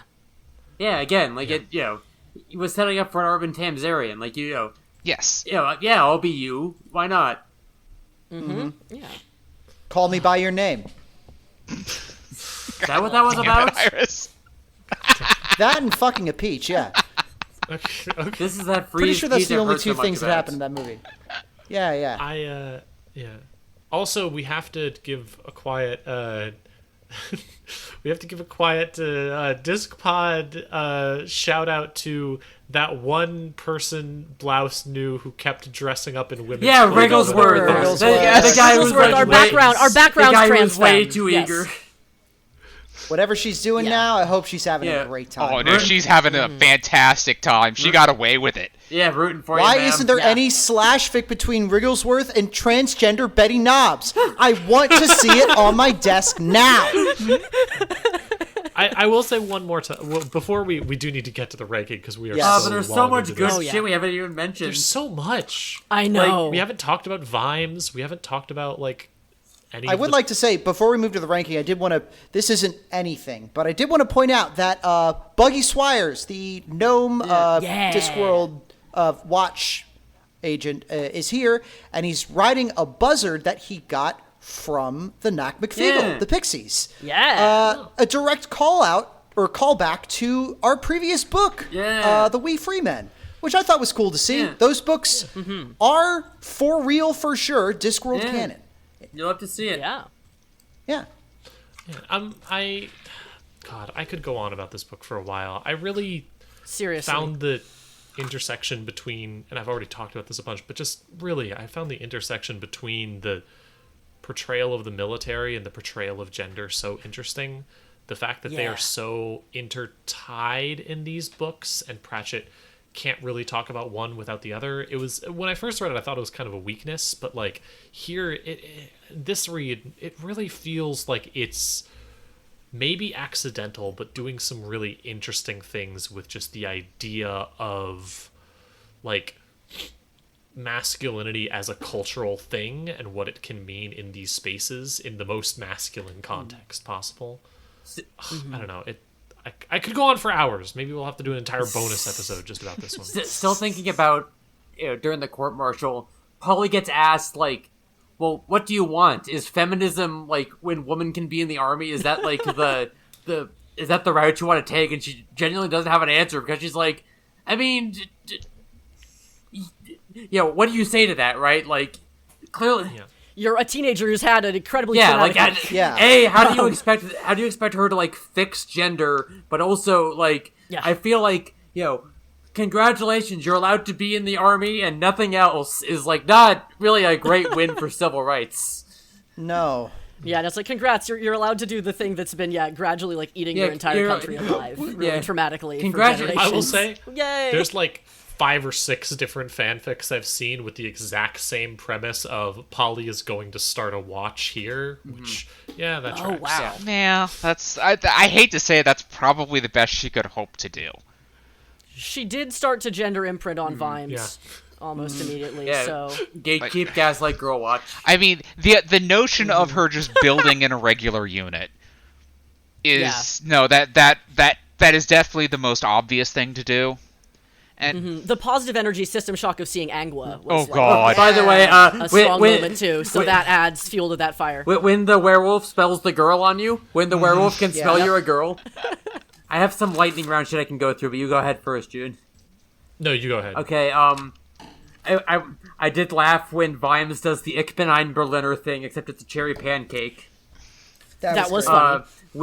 When they're, like, sneaking in as washerwoman and they don't get believed, like, when you pass too good and people don't believe you're trans until one of them just fucking flashes the guy. I think it's Shufti because she's pregnant. That sounds right. And so it adds drama. And then and then all the men are, like, horrifically embarrassed. Whatever the joke is, we're like, things are hopeless, and then Wazir prays for them, and it's like, I feel better already. Before this, we didn't have a prayer. Yeah. He says, I need to also just remind folks that Zavlanians took the keep by sneaking in as washerwomen. Yeah. Like, they were expecting this because that's how they took it last time. Yup. He cannot stop making this joke. It's just how it is in England. That's how they do all their warfare over there. Fucking... Jack Rum keeps saying, keep soup in your boots as part of the whole song that gets referenced, but soup boot love wins. Thank you. And also, he disappointed says woman handled at some point, which, good bit. And also, he makes a fucking ham radio joke in there, and I had to point that out. When the class is flashing CQ, they make it a pun on seek you, but that is ham radio speak for, like, calling all, does anyone want to talk? For real? Oh, nice. Oh. That's very cool. Yeah, it's like when you that. want to talk. I didn't know that either, When you want to talk, you pick up your radio and say CQ, CQ, CQ, Whiskey 3 Golf Alpha Yankee, which means that's calling CQ. It means, hey, does anyone want to talk? That's so Nice. cool. Huh. My favorite little just like mini bit was the fact that the classic folk music trope themes, and especially the bit where Polly intuits the conceptual lineage of the cheesemonger's nickname based on just how folk songs about sex work. Yes. Because I am from a family full of folk musicians who do group singing all the time. So that was like foundational to my childhood. You live that truth. Also shout out to my like weird grandmother who would have I think had a great time getting high with Jack Rum. Oh hell yeah. She was like a scruffy, gender weird, somewhat my butch icon in retrospect woman, but who did marry a man for some reasons. They did divorce. I don't know how she felt about things after that. And also she and my grandfather back when they were married were draft dodge counselors. Oh, sick. They helped keep young men from getting drafted into Vietnam or got them safer draft placements. They trained them on what to say. Cool. So I think she and Jack Rum could have had some really fun arguments while, like, sharing a joint. And also, frankly, in my mind, Jack Rum kind of looks like her, because I think she is a bit of what Terry's probably thinking of in terms of Jack Rum, as far as we know, did not have official hormonal or magical transition options, but being an older, fat person whose hormones just balance out in a way where you start to get beard scruff with age regardless of whether or not you had any before. Is exactly what happens to a lot of people. And if you're like my grandmother, you decide you don't give a shit and that's fun and comfy, and you make people who are feeling more stringent about gender real uncomfortable, and it's fun to watch if you are, say, that lady's gender nonconforming grandchild who hasn't figured some stuff out about yourself yet. So hell yes. Props to her. Yeah, she is my vibe for when I think of Jack Rum. Just like old, scruffy, smoking in inappropriate situations, pissing off the side of the porch. Fuck yeah. Yeah. Cool. I'd also love to give a quick shout out to the L-Space wiki page for Maledict, which has on the descriptions, residence, Borogravia, death, not likely. Yeah, that's vampires for you. Well done. Yep. I love the very badly they describe it very well, but it's a very bad sounding political cartoon in here. I'm glad Terry also agrees that political cartoons are generally awful. I do appreciate that it had Lady Liberty crying and looking on. Yeah, I was gonna say. Yeah. Yeah. Classic. I realized that's like both of them riffing on an old theme, but man, did it feel like an Onion cartoon. Yeah, exactly. Like, you know. Yeah. Some things never change. Like, I'm sure he was remarking on the serious Stan Kelly of his day. But yeah, some stuff is just really Rip resonant. Sir Terry, you would have loved pressing your face against the window while wearing your sicko shirt. Little drawing of their cartoonist in the corner, hunched with a quill and pen and ink pen, and going like, grave statements. Okay, wait. Jesus Christ. Oh boy. One more fun fact about this. Maledict can tell that everyone is women, right? Because Maledict is a vampire. Yeah, there's the specific, with the charcoal burners, Maledict says specifically, I can't tell gender when people are older. Right. So maybe Maledict can't tell about Jack Right, Rum. but more interestingly, this means that Otto showed up and immediately clocked all of them and was just like, that's chill. It did not occur to him that it was a thing. Yeah. Yeah. You know, Shout out to Otto. As you were, ladies. Absolute king who sees all these people and is like, well, great, we've got a bunch of transgenders here. Anyways, not gonna comment on that. It would be impolite. Yeah, I'm here to report the news. Yeah, I would believe he forgot, or just like it did not slip his mind to even mention it. Like, it was not photography related, and therefore he filed it where he files everything that's not photography related. Otto's going to be having a conversation with William and later where Otto's just like, several years what a from bunch now or of something. wonderful women. I mean, most of them are probably men, but I think some of them and William's just going to be like, what are you talking about? Yeah. No, I was about to say there was absolutely after they meet the first time, as they're leaving, Otto would just say, what a bunch of nice young women. And William would just correct him, and Otto go, oh yeah, right. Well, we were meeting so many cross-dressing people, I didn't figure it was important. Oh yeah, I assumed that's just what they did over there. Local culture. I mean, if he might have taken photos of high command in the dungeons. Mm-hmm. He would have known then. Also, that's great. Also, I kept imagining the news, the news office back in Ankh-Bor Pork doing the fucking. Y'all ever see that shot from the newsroom where they're in the plane? They're having an argument over who gets to announce that they killed Bin Laden, and just have we reported the news, and they all just shake hands and smile at each other. And then the pilot and co-pilot shake hands because obviously, as United pilots, they would deserve knowing that they killed Bin Laden first. But okay, I'm sorry for bringing Aaron Sorkin into all this. With that note, do we want to go to the rankings? Rankings, yes. I think we start at Okay. the top Yeah. for this one. Would we say it's better or worse than Night Watch? I like Night Watch more. Yeah, I'm gonna say I gotta say, I know that Belina was like, oh, this is gonna turn me around on this book. I will say, Belina, you're providing insight on the ending of this book actually really made me think about it more. And I do feel like it kind of unravels a bit near the end, whereas Night Watch really stayed. Night Watch is such a really well-tuned machine of a book. It's really got all of its shit together, and even the ending, I feel like it sticks real well. I don't think I would put it above Night Watch. No, yeah, I would definitely put it below there. Yeah. Would we say it's better or worse than Feet of Clay? I know that Feet of Clay had some really amazing moments in it, but honestly, I think I would personally put this above Feet of Clay. I was honestly thinking about it this might be number 2. I could see it as number 2. I could also put it as number 3. Yeah, I definitely think it's better than The Truth. Yeah, that was the next question. Is just to make sure that this isn't just it winning on a 1v1 fight. Do we agree that this is better than The Truth? The Truth is one of my other favorites among the Discworld series, and I would also put Monstrous Regiment above The Truth.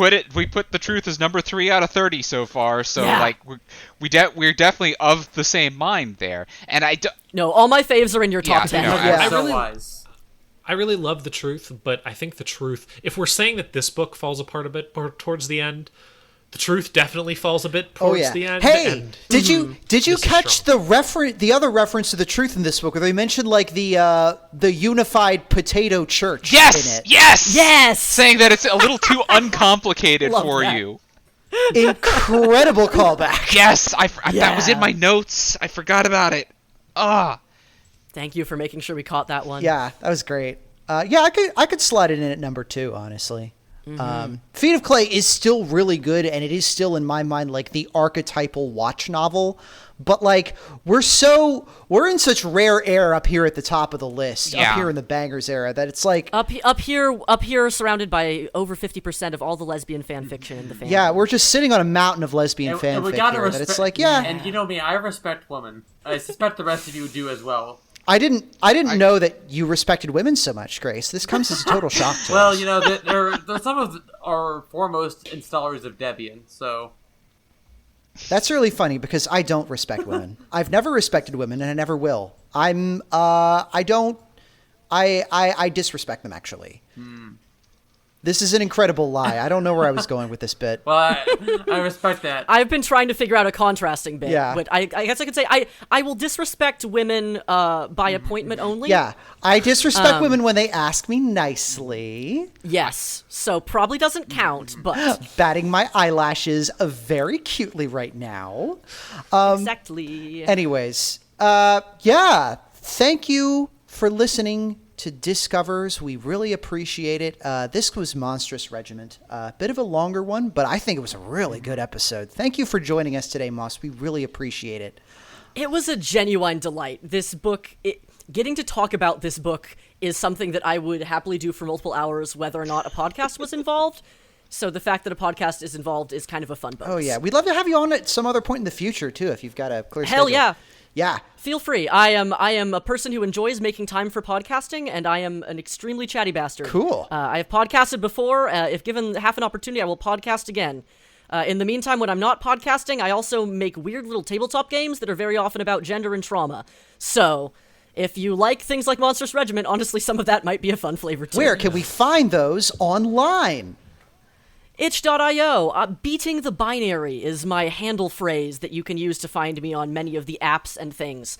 I bounce around. I used to do a bunch of TikTok, and then I burned out on it. But those still exist if you want to hear me talk about how weird gender is on there. I did a lot of social commentary on how fucked up home decor is. How much of it is themed around drinking to deal with the fact that you have children that you hate.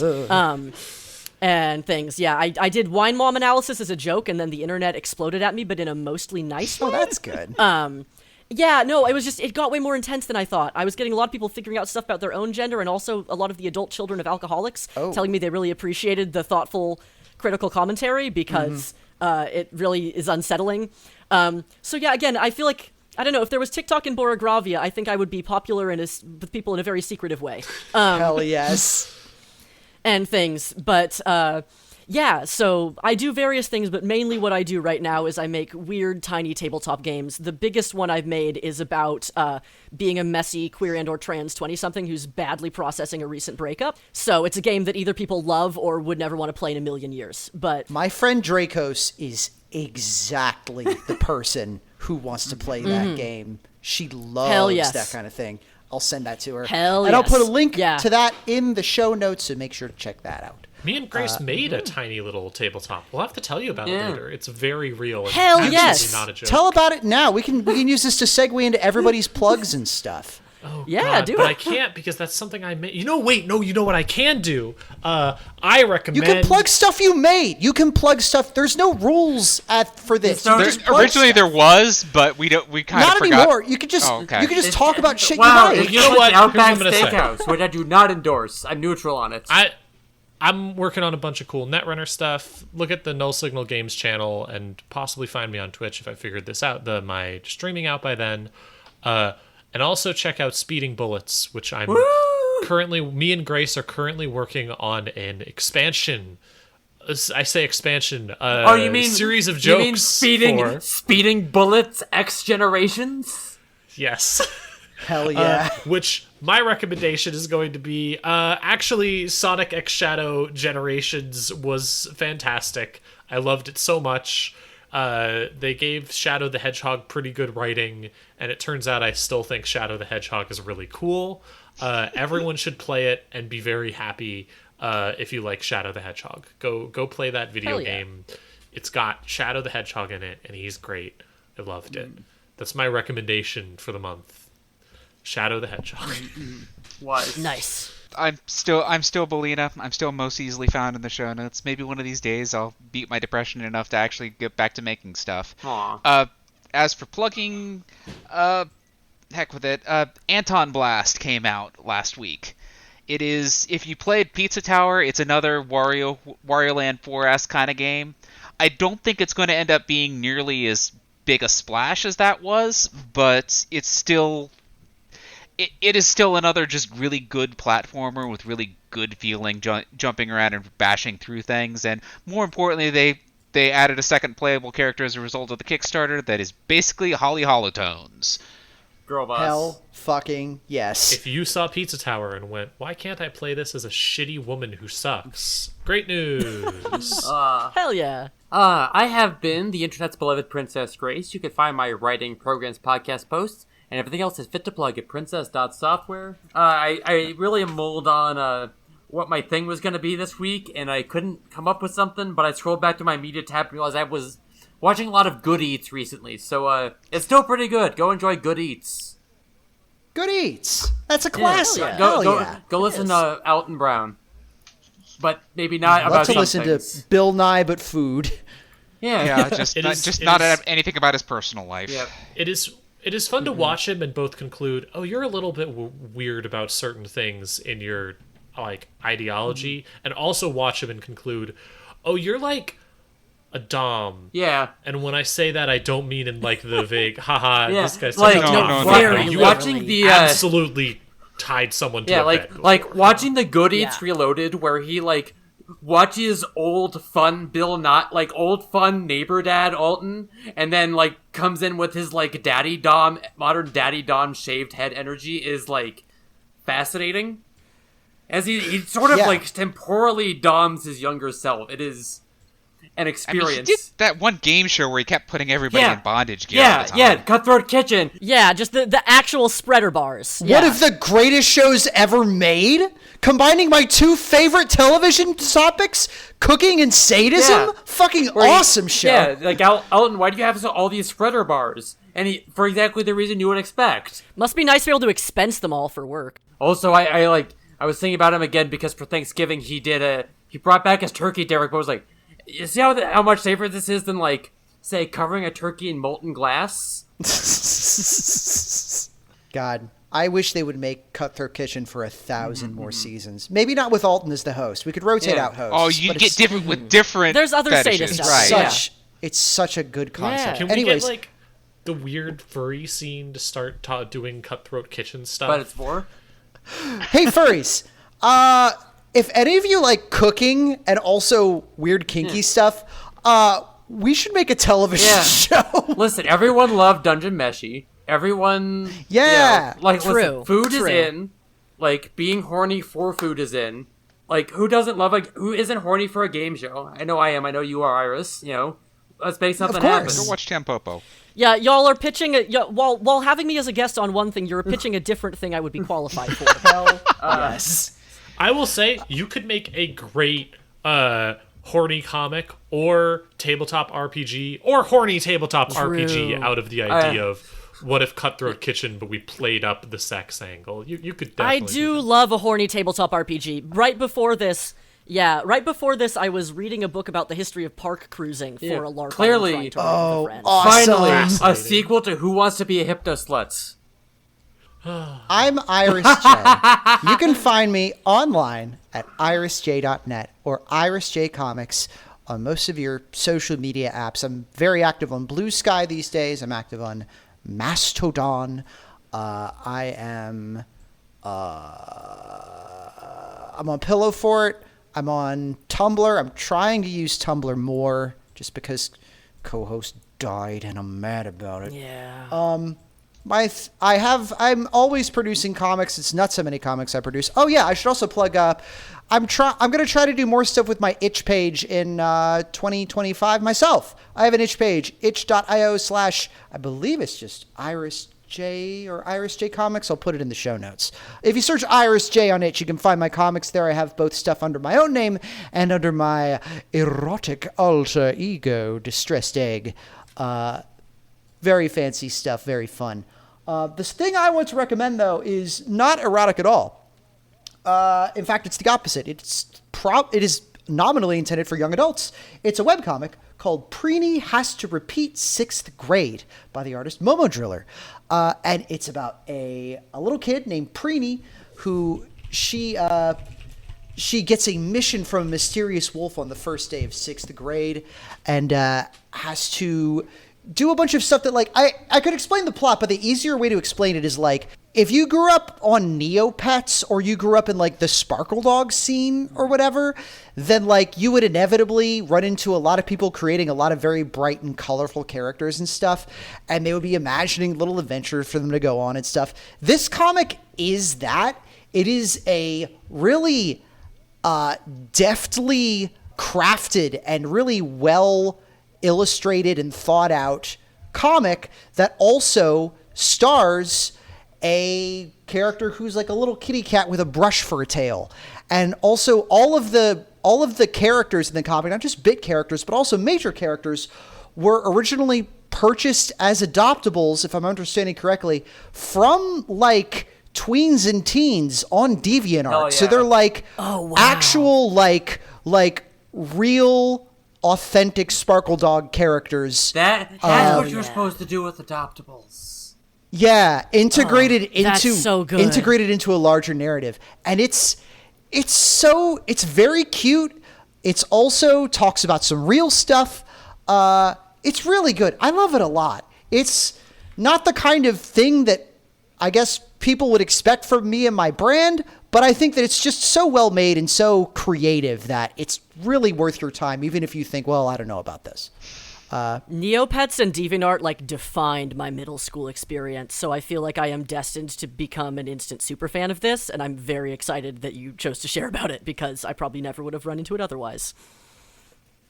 Yeah, I'm posting the link for it in the chat. Check it out. I recommend it. yeah. Anyways, we're Discoverers. You can find us online at, discpod.fun. We also are Discpod on Blue Sky and Tumblr and whatever the hell they're calling Anchor.fm these days. Spotify for creators or something? I don't remember. Yeah, I'm going to try to push it a little bit more for this as we enter in the home stretch. Make sure to subscribe to us on your podcast listening app of choice. And if you're feeling real sassy, you can write us a review. Let people know that you liked our show. Tell your friends that you like our show. We've hit the point where we have 31 episodes in the bank, counting this one. So we have enough of a backlog that we can firmly state that I think we're probably, knock on wood, going to be able to finish this series. We might actually finish it in 2025. We may, yeah, exactly. Oh, if not 2025, then certainly early 2026. We're getting there. Next episode is going to be A Hat Full of Sky, the second young adult novel. So get excited for that. Third? Oh, third, right, because Amazing Maurice was a kid's book. It's the second Tiffany Aching novel, third young adult novel. First one to have the word hat in the title, and that not last of anything, because there's more books after that. But join us then, won't you? Thank you so much. This has been. We didn't have any emails other than the previous mentioned. We need to start pissing mails. people off or something. We need to get some hate mail or something. Yeah, email us. disc@hypnovire.us. That's disc@hypnovir.us. Or just leave us a fun little comment on our social media. We love reading stuff from the fans. Please disagree with our hot takes about gender in Monstrous Regiment.